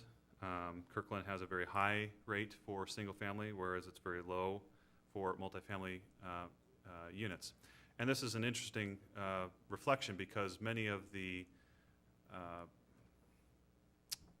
incentive ideas that we propose to you and that you have, or at least the committee has been favorable of, come from cities like Kirkland. And so this is you can see that they're trying to, at least by these numbers, attempt to get more multifamily where they have more than enough single family. And we are, again, based on our school impact fees, trying to get more single family as a proportion to multifamily. The school impact fees, there was a question about reduction in the city center core and other incentives in the city center core. School impact fees can be reduced in the core to 50%, as well as traffic impact fees have a potentially a lower charge in the city center core. You can see there was a question about incentives for developing within the city center core, and you can see, again, per unit for residential and this is one example. It's by use, so one example is restaurant. This is by square foot, and you can see it's less in the core than it is outside, contributing to the incentives. Okay, so there's other incentives for the city center core. There's currently planned action SEPA that provides for example, we talked about Weyerhaeuser. It currently does not have any planned action SEPA on the property. We're potentially moving that direction, but there's not one on the property right now, whereas downtown has that in place so that there's a development proposal. We can weigh it against this planned action SEPA that's in place, and it would make it much faster for, typically much faster for approvals. Okay, so I think I've covered just about everything on the questions that were asked last night. And if I didn't cover any and you still have some remaining, then feel free to ask me again and we'll see if we can answer them. All right, Council, any other questions? Councilmember Honda? Bob? Okay. So a year or so, maybe 2 years ago, we got a list of affordable housing availability in South King County. And if you go down through the cities, every single city for their very low housing availability is in the 2% to high of 4.8%. So every city in King County, South King County is low. So what does that mean for us? If every city is low, we all need to pick it up and get up to 12%, but we're not the only ones at 2%. There are a number of cities in South King County at 2%. That's correct, yes. That's a fair statement to say, that that Federal Way and other cities are lacking in its I guess most vulnerable in terms of affordable housing units, whereas the low to moderate tiers, our neighboring cities are similar to us in that we have, based on our targets, more than what our needs projection suggests we have. And my other question is a concern about the retail portion of the city core and multifamily. It seems to me that might be too much retail. And my concern in saying that is that I would rather have retail that has retail in it and not an empty space, because empty spaces, people point that out very quickly. It looks bad for the city. And I'm wondering if that's just too much retail to make that a requirement in the downtown core. I'm also concerned that I'd rather have jobs, focus on jobs in the downtown core than more retail. And is there discussion about that? Empty storefronts don't look good. You know, and if there's so much retail that we would have more empty storefronts, it's not a good look for the city. Brian, do you have an answer to that? I do. It's a great question. I dealt with it in my past jurisdictions of how long do you hold out for a vibrant core? Do you restrict other commercial uses like businesses or personal services like attorneys and accountants and barbers and things like that, for the sake of having a more pedestrian-oriented use like retail. I think based on the percentage of what we anticipate the multifamily developments to be, I think it is okay for now, and I think as we move forward to the next step and look at transit-oriented development, I think your question will come into play, and we'll be able to take a closer look at it. I think, like I said before, I think we don't have any multifamily development proposals in the core, and if we do, it's going to,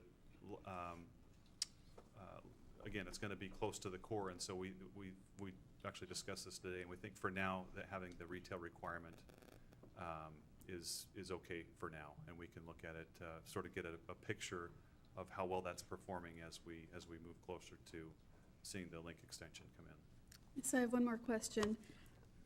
We've heard a number of folks talk about 6,000 units coming into the downtown area. Does that include the potential redevelopment of the Belmore Park area? Those units?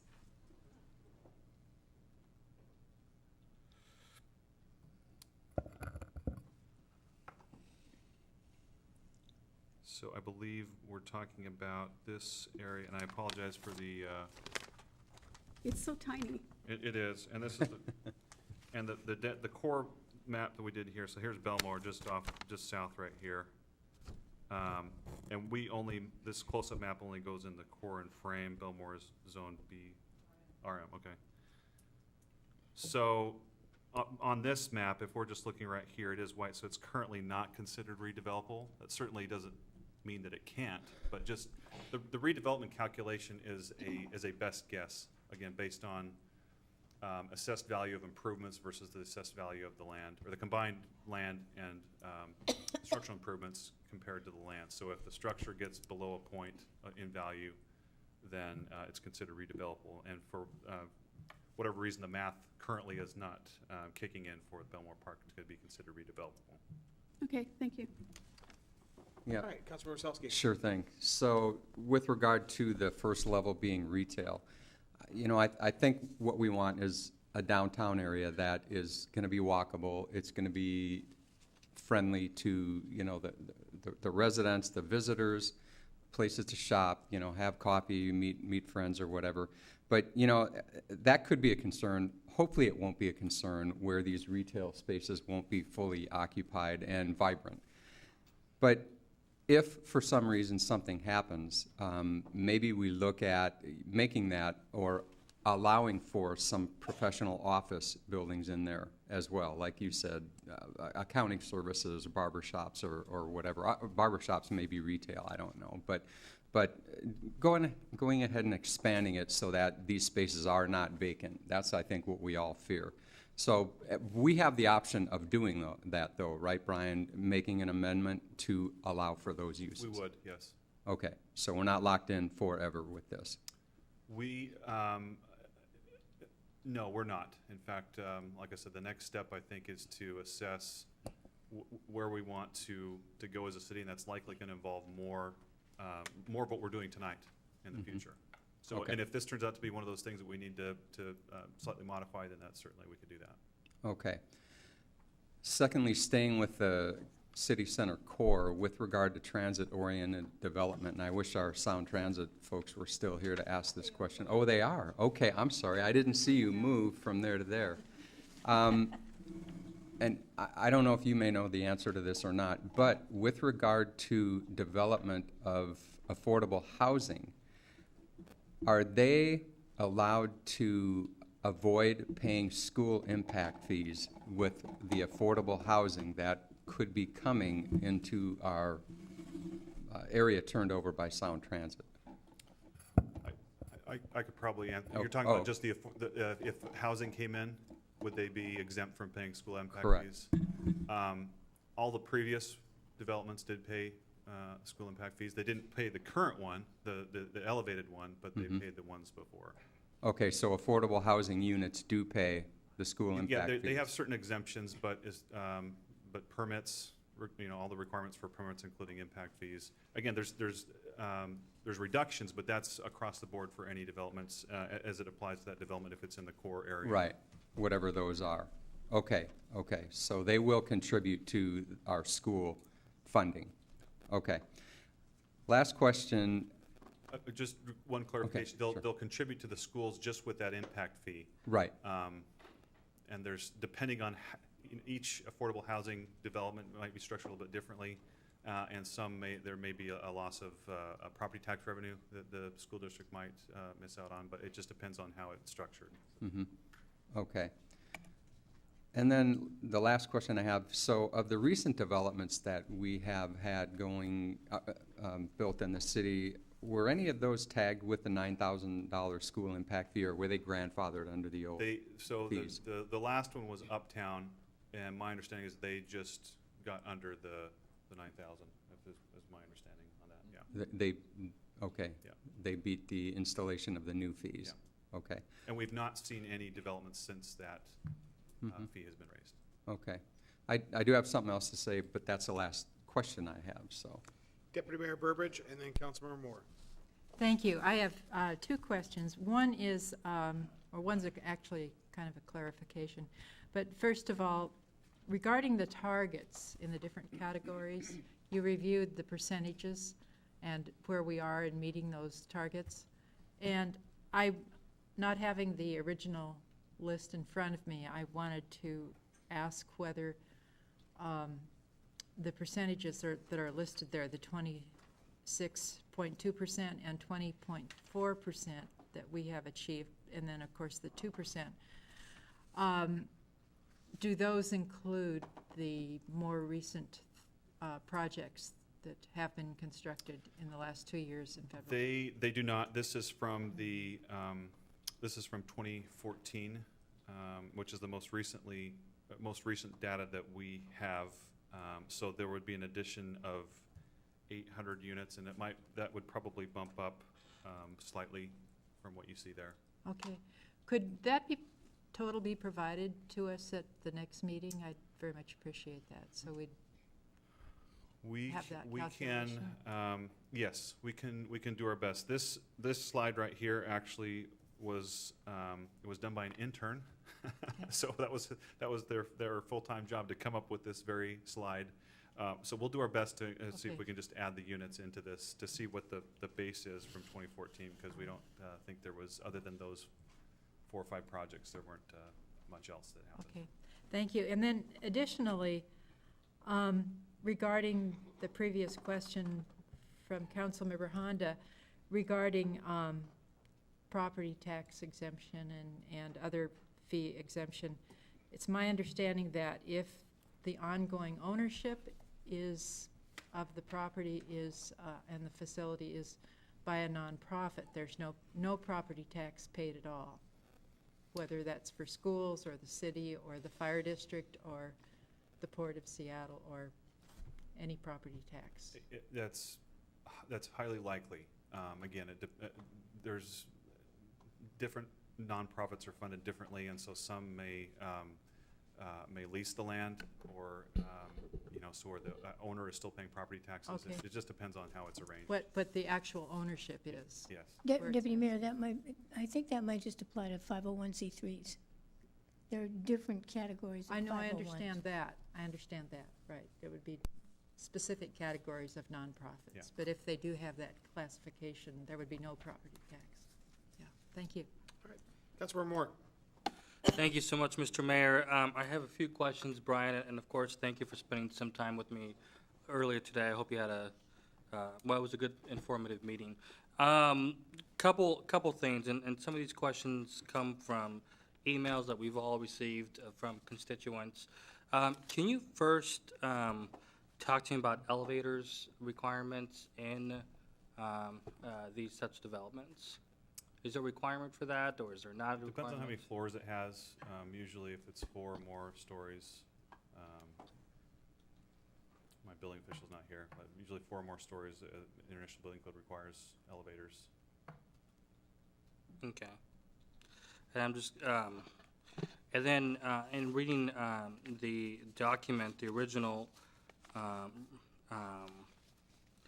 let's see.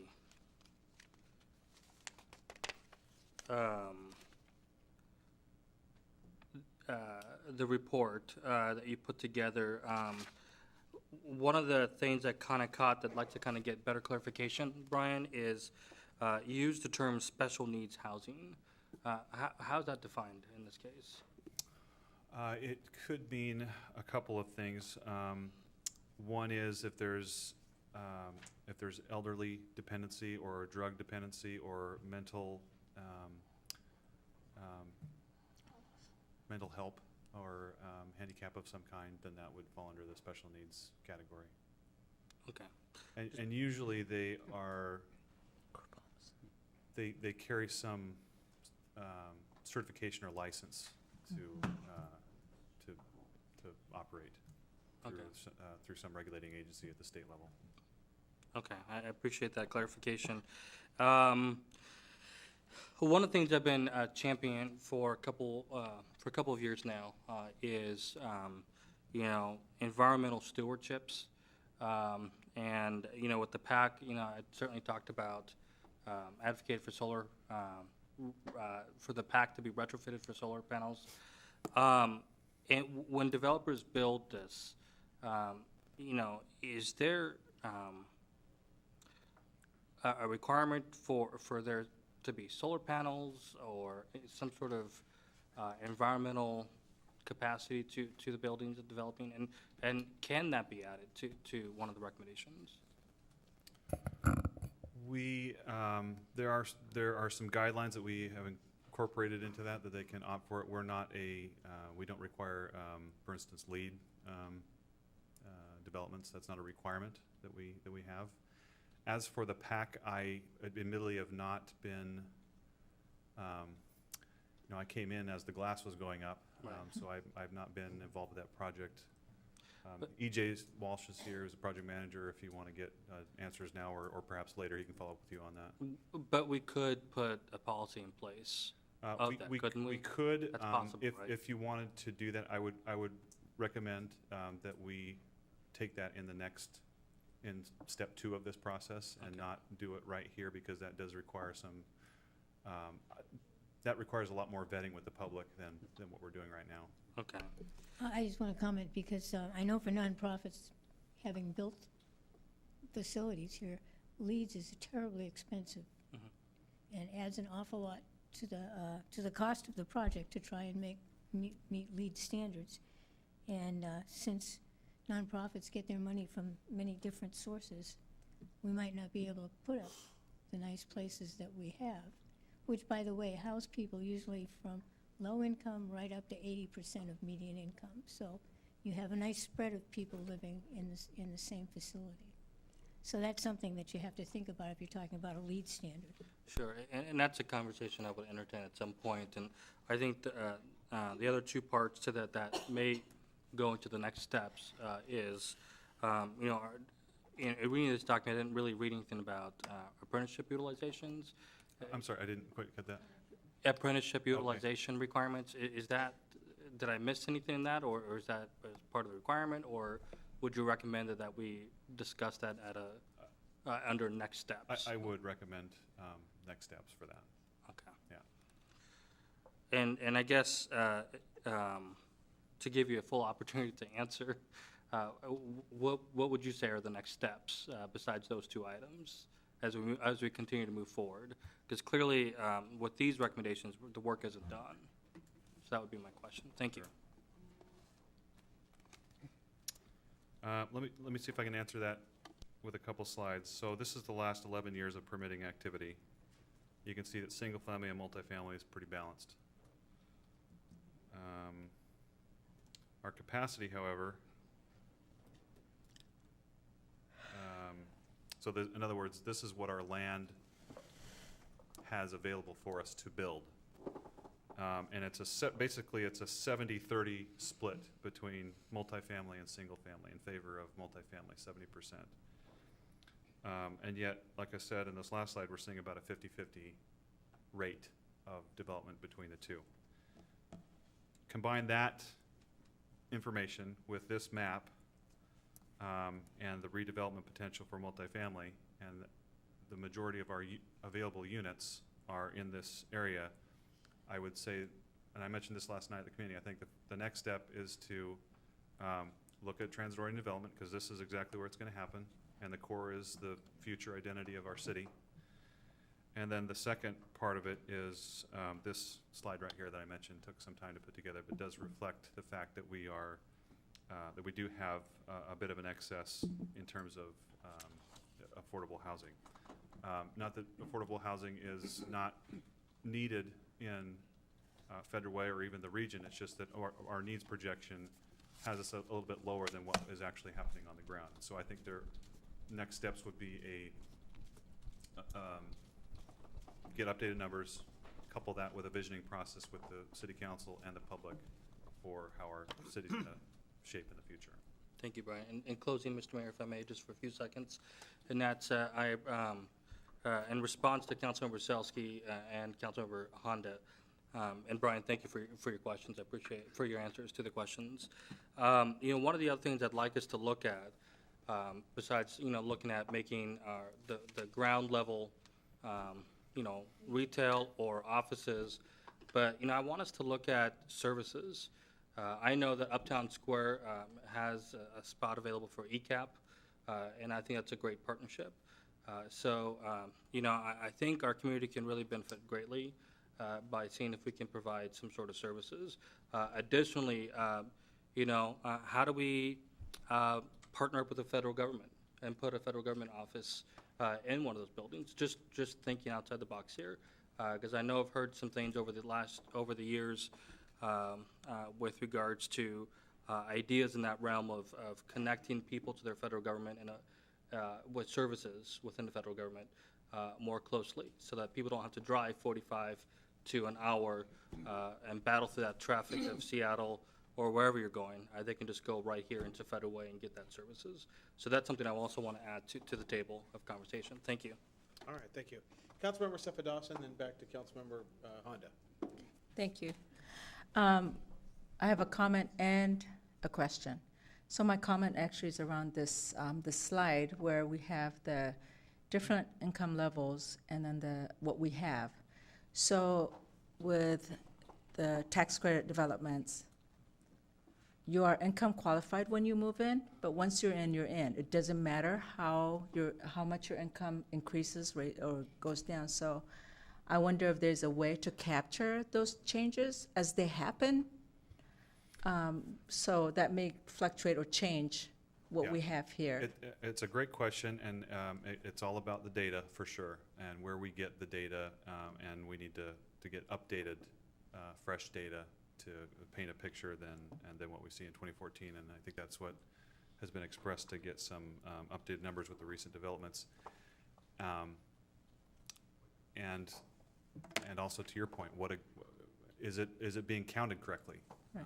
You know, does someone's income change but they're still being counted as affordable when in fact the reality is different? Right. And then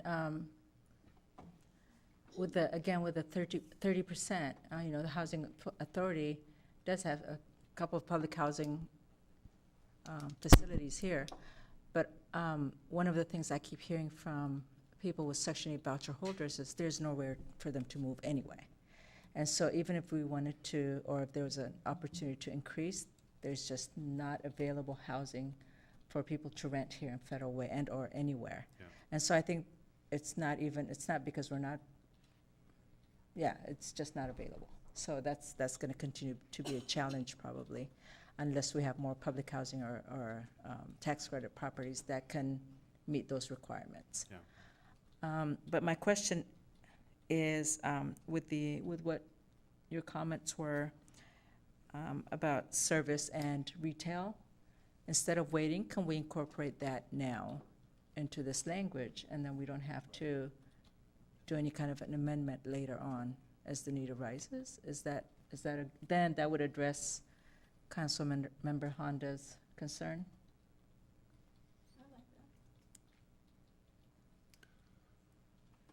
Yeah, it certainly is an option. My recommendation to you at this time is to move forward with, again, we're only talking about multifamily development. So if it's a business service like what we're talking about for ground floor, if it's a standalone business service, these issues don't apply. But if it's a multifamily residential structure, which if it's in the core, it's likely going to be a significant development. They're not going to buy land in the core for a 1 to 3 story development, as I would anticipate. So they're going to invest in that land, and if they do so, it's going to be a large development. And so if that's the case, then I think limiting it to retail for now is appropriate, and we can look at it later. That would be my suggestion. All right, Councilmember Honda. Thank you. So I have a few questions, and some of them have come from the public that I'd like to clear up. But my first question is the Watermark apartment development or multifamily development that's right outside the city limits. So it's in unincorporated King County, and it's for 60% of the median income, all of the 221 units. Who gets counted for those? Does Auburn or does Federal Way? Unincorporated King County has its own statistic, and so it will be accounted for them. Okay. So even though it's not a city, they're kind of their own category. Okay. My other questions are, first of all, not all multifamily is affordable housing. Some of it is market rate, and we should really try to encourage market rate multifamily housing in Federal Way. And secondly, there's been questions that the public has had about extending the moratorium and even what the moratorium is. And today I was talking with some folks about we just can't continue to extend a moratorium, in my understanding, unless we're working on fixing the issues that caused us to impose the moratorium.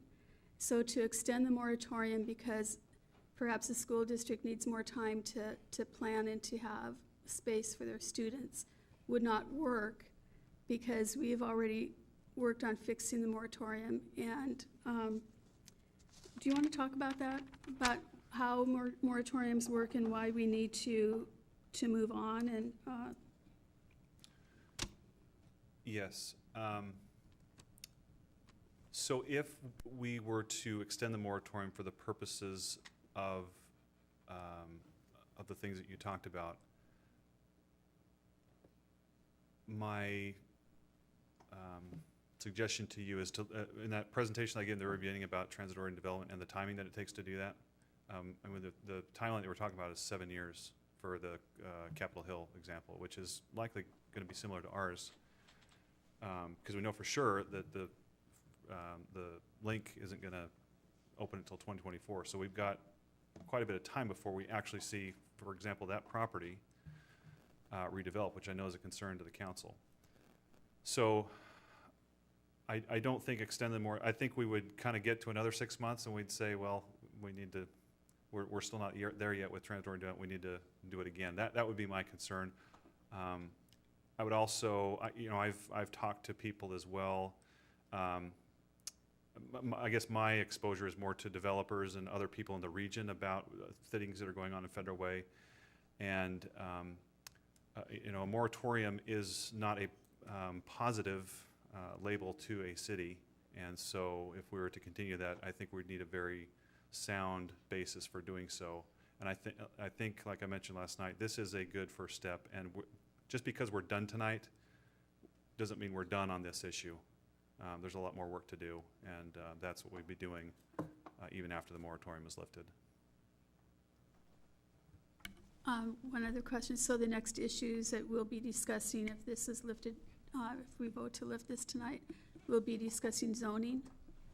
As part, yeah, that's one of the things we'd be looking at. Thank you. And to clarify, the moratorium expires on June 6th. We're not voting. This vote is about the standards that'll be in place when the moratorium. By the time the moratorium ends. Moratorium expires on June 6th. I want to make sure that's very clear. Yeah. Okay. And this is the first reading, and the second reading would be at the next council meeting. Correct. In time to be in place for 5 days after that, and then the moratorium would expire on June 6th. Yes. Okay, just want to make sure. Council, any other questions? Councilmember Selsky. Yes, regarding the first floor in the city center core, I really suggest we stay as it is for right now.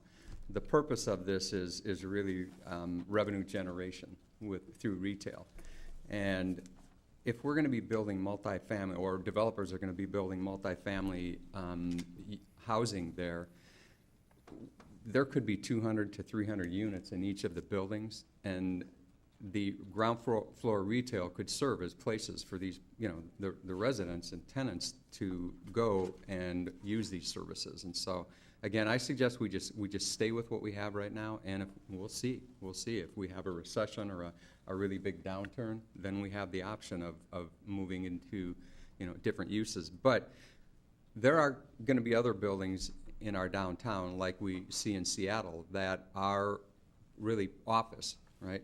Just office. There could be a 10-story office building that doesn't have multifamily in it that wouldn't require to having retail on the bottom floor. It could be, any other professional service, right?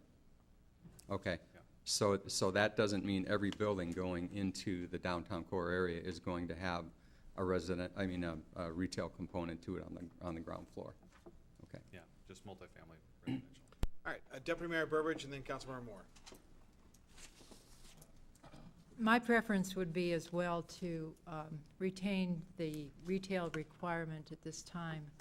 We need to have our total fiscal realities in mind as we're planning this, and it has been the intent of the city that the core of our city would have some retail, which provides the sales tax revenue that we depend on as our greatest source of revenue. If we eliminate that as an opportunity for the city, we will need to address the need for that ongoing revenue in some other way. And it seems to me to make sense to make use of this opportunity that we have at this point. And as Councilmember Selsky mentioned, that does not eliminate opportunities in adjacent areas of the downtown to have services available. All right. Councilmember Moore. Thank you so much, Mr. Mayor. A quick question, Brian, and that's, so once we're done with this phase, what's your plan in terms of moving forward and in terms of timeline? I mean, I'm not asking for specifics, but surely you put some thought into it. What are you thinking? The next step would be to update these numbers to where we have a better picture of where we're at, and then sit down with the council with those numbers in place and say, this is the situation. Here's what we're here's what our trends are suggesting.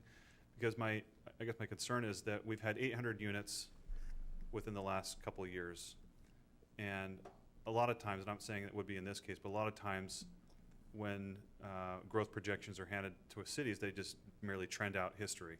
And so if we've seen an uptick in development recently, then my fear is that the trend would say, well, you need to continue building more. And if that's in conflict with the vision of the city, that's a discussion that we need to have.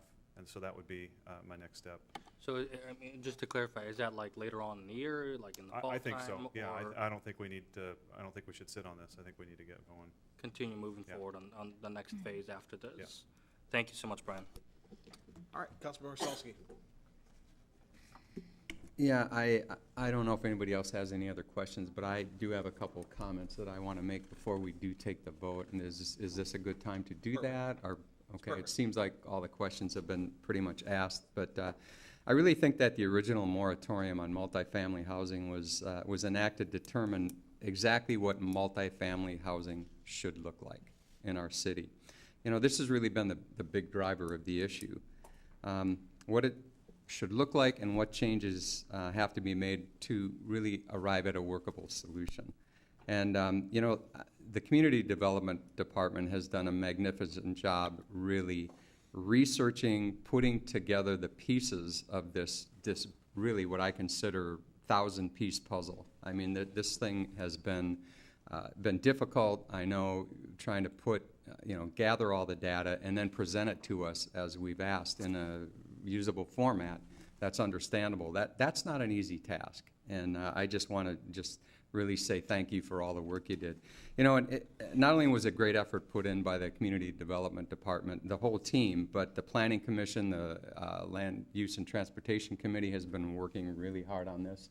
So thank you, Lydia and Mark. Thank you to the Deputy Mayor and the other council members who have been here with us at these many meetings trying to make this thing work. So, you know, and I think the effort has resulted in code changes to multifamily housing that make sense. They really provide for better safety of the citizens, a more livable area, and like you talked about, Brian, uses that are compatible with adjacent zones or adjacent uses. And that's important. It's important that we get that right because, you know, we're looking at shaping the city, and these are important things that will have a huge impact. You know, we also talked about services. There are services required that also have to be able to support this development. And we've talked about this in the Land Use and Transportation Committee meetings the past few weeks, I guess the past 3 weeks. And I firmly believe that the services are present, the infrastructure and all those kind of things that are needed, they're in place or there will be in place to, you know, make sure we have the support necessary for these developments. So, you know, and as Councilmember Hahn had just said, there has been some controversy and some concern about the ordinance, you know, and some input about continuing the moratorium. But what I have to say is really growing cities have growing pains. You know, challenges are inevitable. But we just because there are growing pains, we can't stop growing. We have to carefully manage that growth as best as we can. Previous city councils, previous school district administrations, Lake Haven, the fire district, really have dealt with growth issues in our city for many, many years, for decades. And we have come to this point, and we've turned out okay. And I believe that that we're at a point where we have to believe we're going to be able to continue to manage this growth and all the services that are required. So, I really think that all the changes that we've made to the multi-development or multifamily housing codes, we have taken that first step that Brian's talked about in the right direction. So that's it. Thank you. All right, council, any other questions or comments? Councilmember Hunt, Councilmember, Do you want to go for, I can go, I just have some ahead. comments, okay. I'd like to thank the staff, the citizens, and the council members for their work on and input on this multifamily moratorium.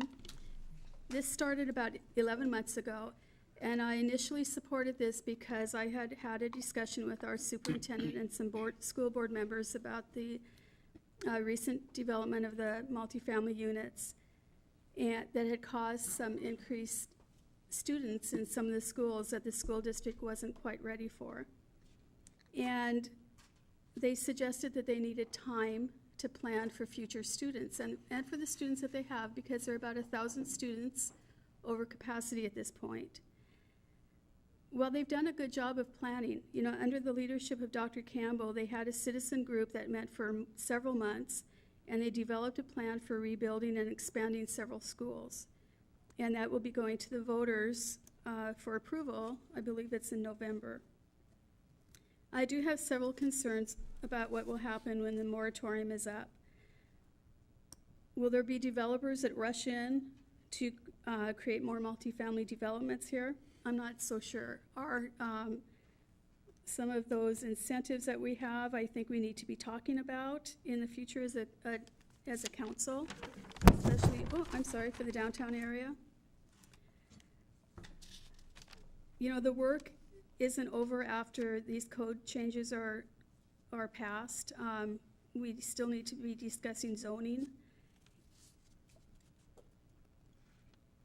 I'd like to see that in the future, though, that as we discuss the zoning for our downtown and for our city, that we create a plan for downtown and a vision. And we've all talked about a vision. In fact, we talked about it several times at LUTC in the last few weeks. And when I became a council member, it was one of the things that I talked about quite often was a vision for our downtown. And several years ago, we had a meeting. It was at the mall, and it was about 5 o'clock in the evening. We, the mayor at that time had invited some business owners to come. Not very many business owners made it in because of the time of the day. And what I would like to see is that as a council and as a community, we sit down, we create a vision of what the community wants our downtown to look like. I don't want Sound Transit to be the one that develops our downtown. I don't want a developer to come in and build multifamily housing downtown without our input as a council and as a city. It's vital that the vision is ours. We're going to be moving forward. The city's growing, and that's really exciting because other cities are growing around us, and we need to keep up with them. We need to grow. I think that it's time that we move forward, that we're flexible in what ideas are presented to us and what thoughts are presented to us. Because as a council, as the 8 of us that sit up here, we need the input of our citizens. We need the input of our business owners. And you know, this isn't going to happen overnight. As Brian has said, this can take years and years. But we need to start with a vision, and we need to develop a plan and move forward. So I'd like to thank the Planning Commission, especially for their work. I know that they spent hours and hours studying this before it came to us, and the staff for guiding them, because you guys all did a tremendous amount of work. So thank you. All right, Councilmember Kopech. Yeah, I wanted to thank you, Brian, Margaret, and Doc. You committed to us, Brian, to get this work done in time for us to be able to make a decision on how to move forward. And you've held to that, and so thank you for that. I know that there's been a tremendous amount of work, and Margaret, I know you've been working very hard, so thank you for that. One of the most prevalent conversations I had when I was doorbelling was about multifamily housing and the concerns that our community had. Frankly, we were founded as a city in large part because of the concerns that people had at that time about multifamily coming into Federal Way at a rate that was faster than we really felt we could absorb. And that's over 25 years ago now that we were founded as a city, and the last real major developments that we've had have been the last 3 developments, Park 16, Kitts Corner, and Town Square, or not, sorry, Town Square, Uptown Square. So we have not seen a lot of apartment development in that time. We've seen smaller complexes come up, but again, we've seen development, but the development has not been the influx of apartments. That being said, apartments are going to be a part of our future. I think transit-oriented development is going to require high-rise condominiums, apartments. That's just the reality. So having a standard that we can work with that is as effective as possible to deal with the challenges that we see today is important, but the fact is things will change, and so we will have to continue to look at this, and so this is not a line in the sand. This is a part of a continued process. So for the city, I just say if you're concerned, we understand. I think as a council, we all share that concern. That's why we had the moratorium in the first place, is we want to make sure that we have a community that is growing at a rate that we can sustain. I think the biggest gap that we have right now is with our schools, and that is a challenge that we've had before in the past. Building buildings to house kids is a challenge. It's very expensive. I mean, we're completing the Federal Way High School, which was long overdue for a remodeling, and that's going to serve us for years. But there's at least 4 other schools that need to be built, and that's going to take a substantial amount of money. One of the things that the city has done to partner with the school was to approve the higher fees. They went from $1,800 to $9,500 or $9,200. So that's not insignificant. And we did that knowing that it would slow down development. Another thing that people have talked about is concurrency. And the concern is that we are going to create, by having an influx of multifamily housing, horrendous traffic issues. Our code accommodates for those contingencies. Nothing can be built unless contingencies or the concurrency is in place to support that development. So as a city, we are not going to put our city in jeopardy of dysfunction because of a development. We are, our department, our community development department is very much aware of the challenges that come with development and can address those. And if they can't be mitigated, that'll be turned down. So the thing is, as a city, we are functioning, I think, very effectively in a lot of respects. And we can criticize, we can challenge, and those are all good things because they make us better. But in the end, we're growing as a city. And there are cities across this nation that are contracting. They're tearing down blocks at a time because nobody's there anymore. And I think we have a wonderful opportunity here to be a part of an economy that's growing, to be in a beautiful part of the world, and to welcome people here. So I think the balance is we can't have more people come than we can handle. And I think that really, those measures are in place for us. So it makes it a lot easier to suspend the moratorium, knowing that for me. So thank you. Councilmember Moore? Thank you so much. That's very well stated, Councilmember Copain. Thank you for your words there. For the purpose of clarification in terms of process, Mr. Mayor, public comment, when is that brought in when we see these type of processes? Oh, okay. The public hearing was held at the Planning Commission, and we've also received numerous emails and things of that nature. But in terms of like coming to the podium and giving comment, that hearing was held at the Planning Commission. So like during second reading, when this comes up, is there public comments?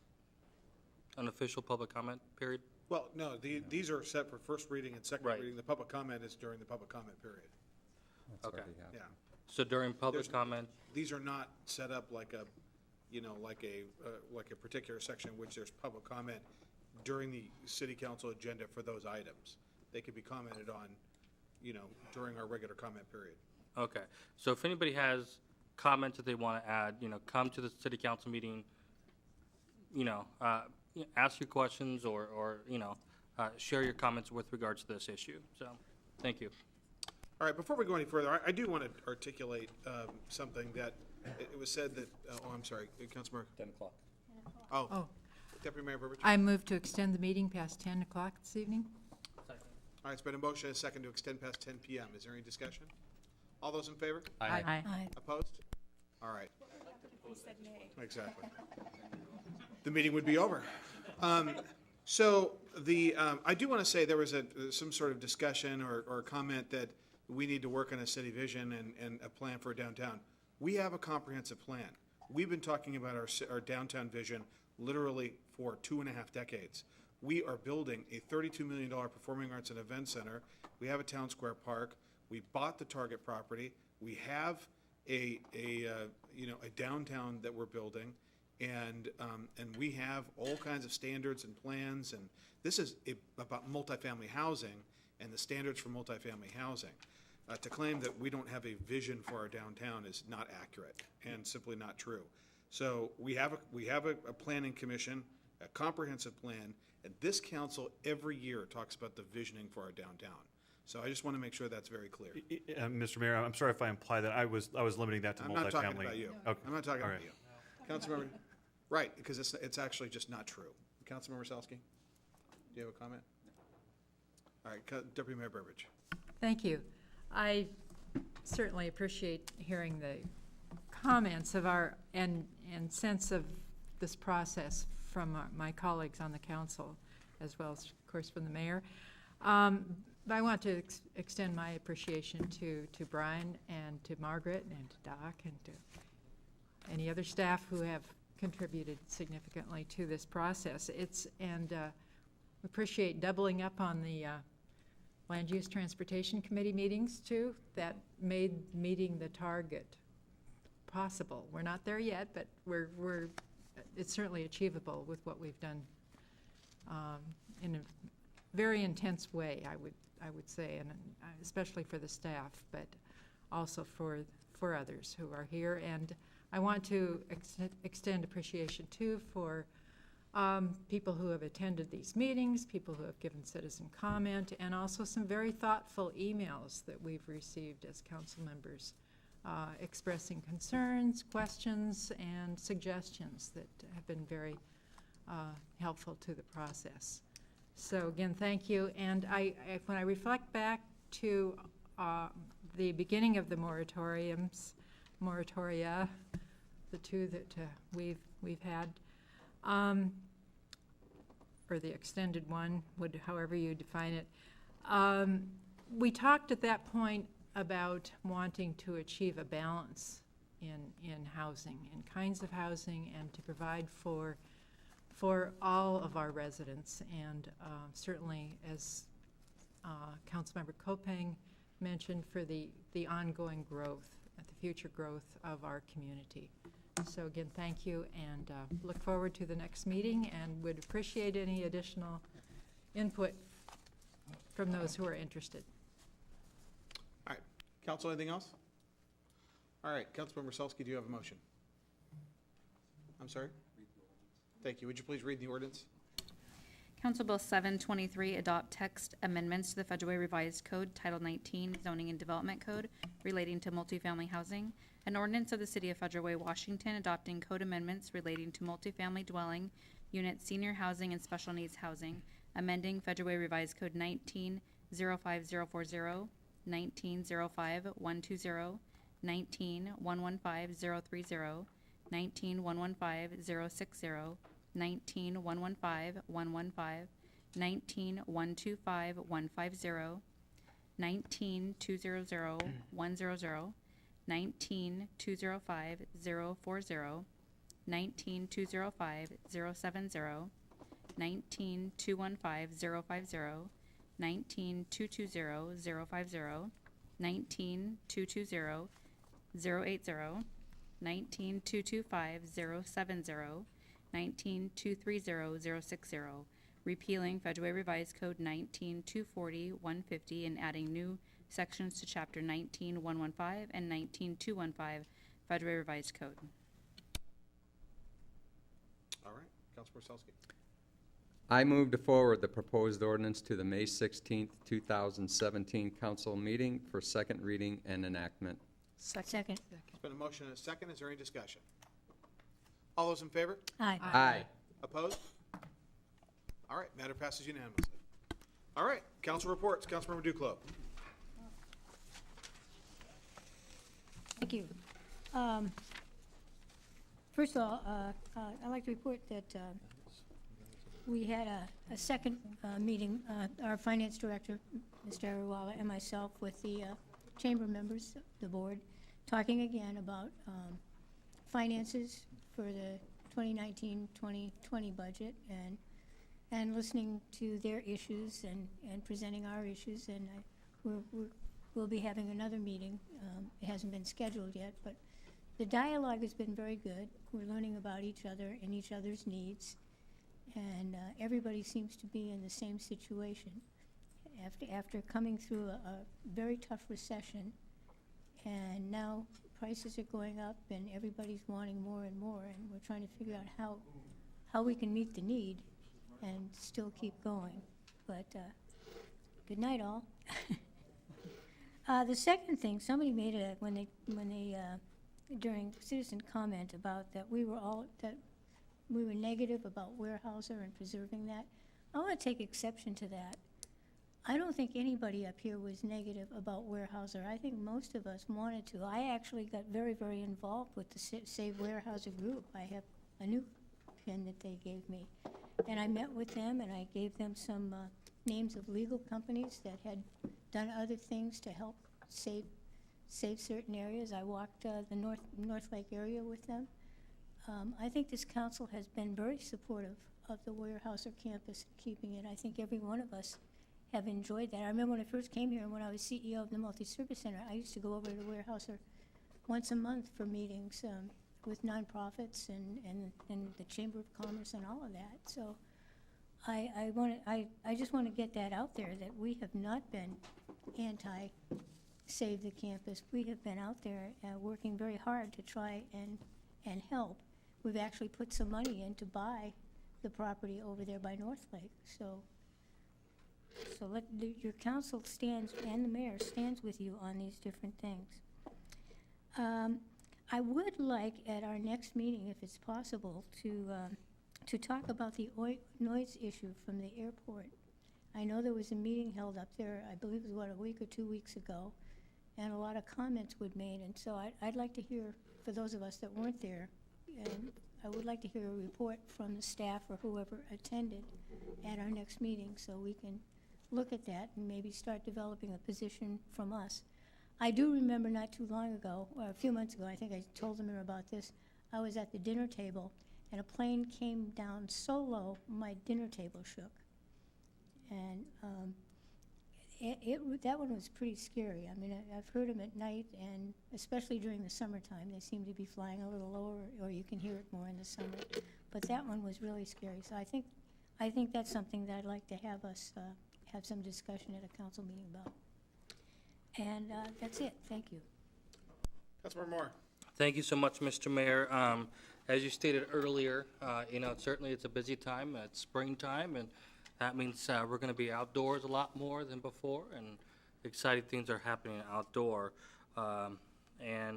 Like some of us up on the dais here, I also had the chance to stop by the Weyerhaeuser, and I had a wonderful conversations about protecting the valuable land and all the things that are happening, and so I appreciated that opportunity. And I would concur with Councilmember Duclos that we all care about Federal Way. We all care about Weyerhaeuser, and and certainly I'll speak for myself, and that's, I just want to make sure that we're doing what's in the best interest of the city and our citizens, and I think that's really important.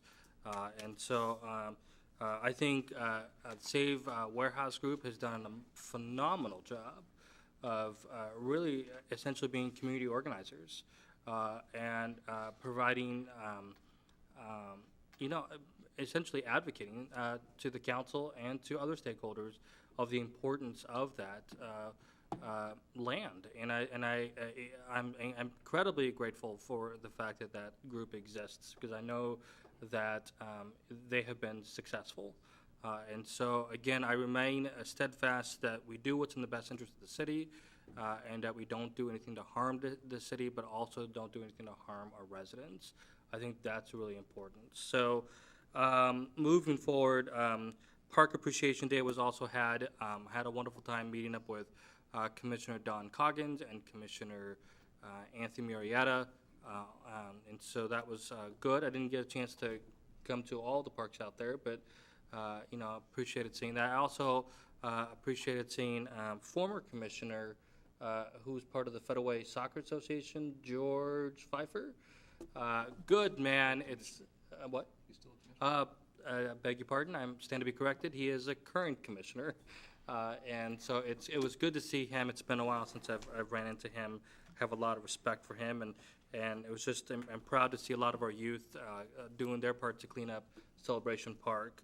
I also had the chance to go to communities and schools breakfast, and it was actually my first one, because every time I've wanted to go, it was during the workday, and this is the time where I had some flexibility.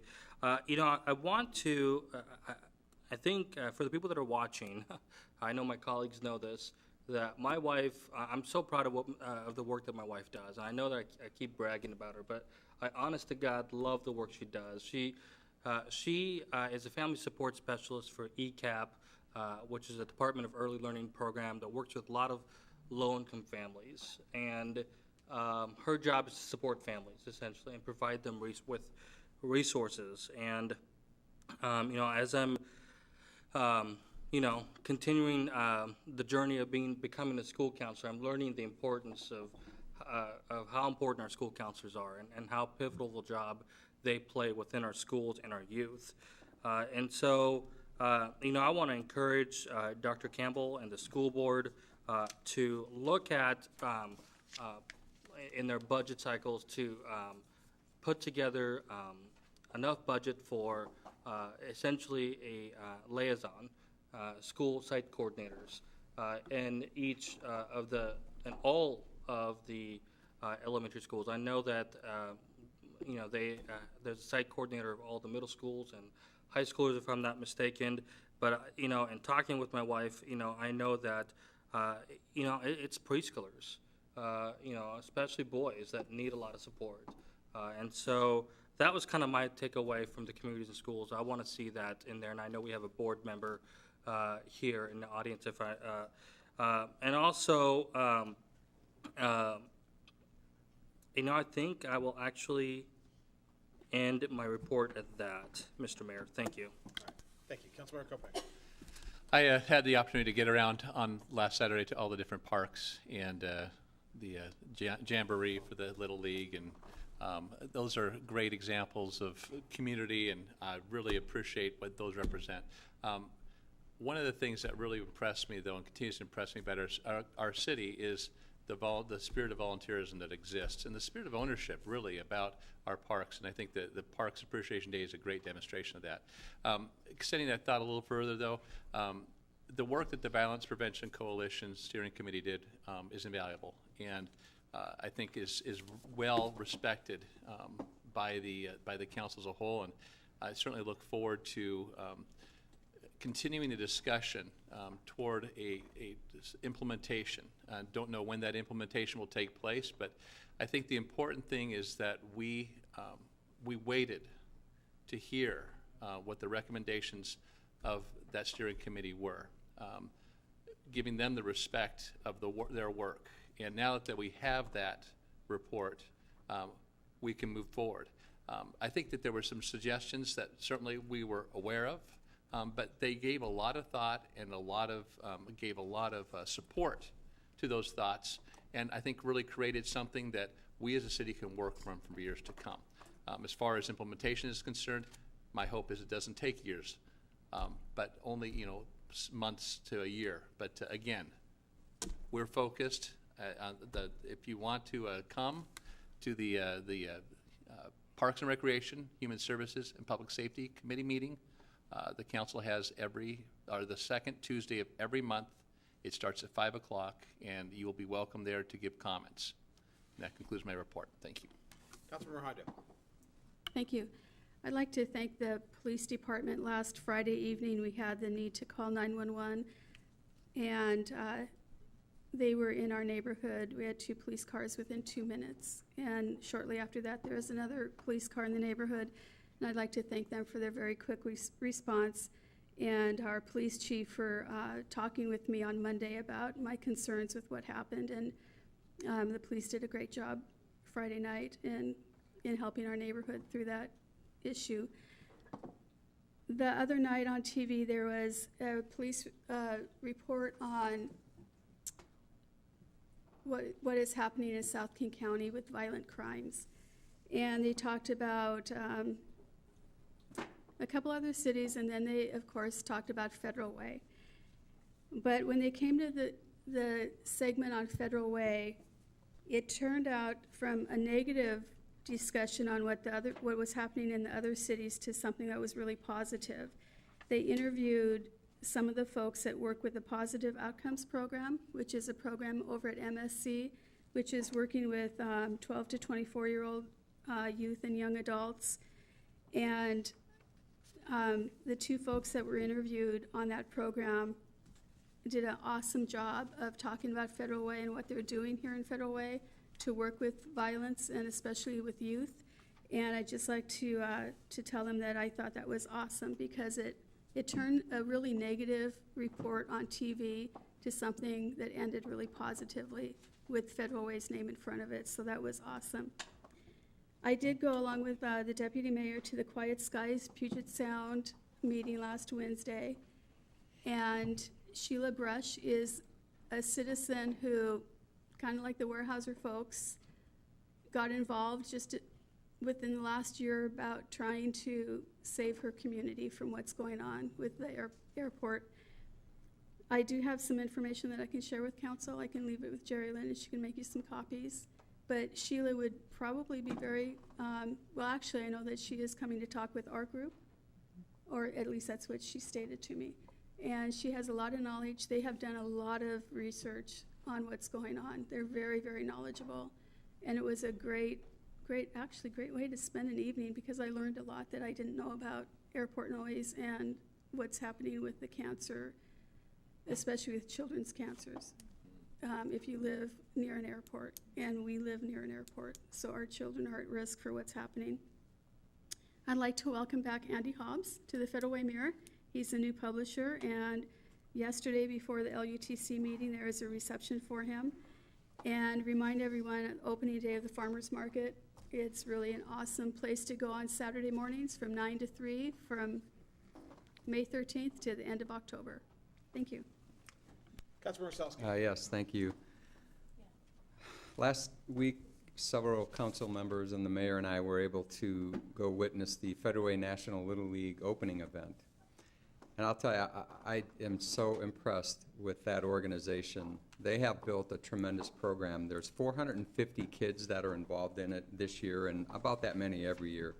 And what I was really impressed with was the adult leadership, the leadership of all the way from the board members to the coaches, the staff, just the entire crew, and the involvement of the parents. And these are the exact kind of things we need our kids to be involved in to keep them off the streets and prevent them from going in directions that we as parents and as members of this community don't want them to go to. So again, my hat's off to the Little League. What a great program, and to watch those kids walk in that parade at the beginning of it around the fields, it was just really inspiring. And I love the names of some of the teams. One of them was the Lugnuts. I just love that name. That was pretty cool. Last week also, I was able to witness a really, really neat event. And that happened to be the retirement ceremony for Officer Dennis Wilcox, a 32-year veteran of police and 20 years, I believe, in the Federal Way Police Department. It was really an enriching experience. This place was filled with police officers, with staff, family, friends, and just other people who were here just to see this who I consider a hero, retire. And really, that's what most people work for, is really work hard, do a great job, and finally be able to retire and go enjoy those years. But I believe that Officer Wilcox is going on to another career, so he'll be continuing in his service. But it was really neat to watch this from the back of the room with police officers with, say, you know, the saying police or the word police on the back of them. The place was filled. It was a lot of fun. This is a great man who has done some great things in his life aside from policing and taking care of our citizens.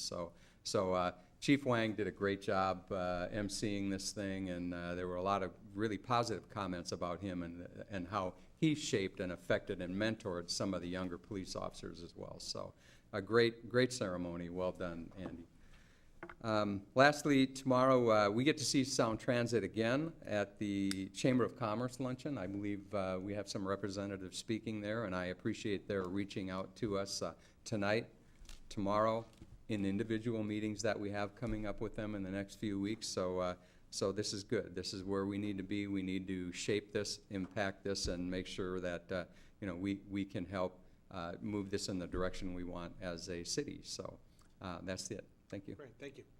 Councilmember Stephen Dawson. Thank you, Mayor.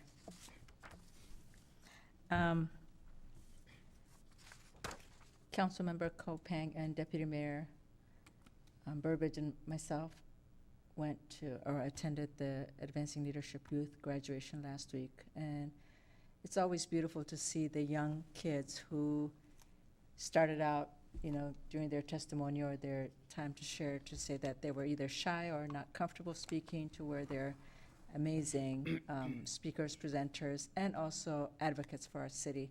And to see praises here tonight, when she was talking earlier, that's all I could think of, is these are our future leaders. So it's just great to be a part of Advancing Leadership and to see the youth accomplish what they've accomplished and have the confidence to be great leaders, and hopefully they'll return to Federal Way and you know, be our future.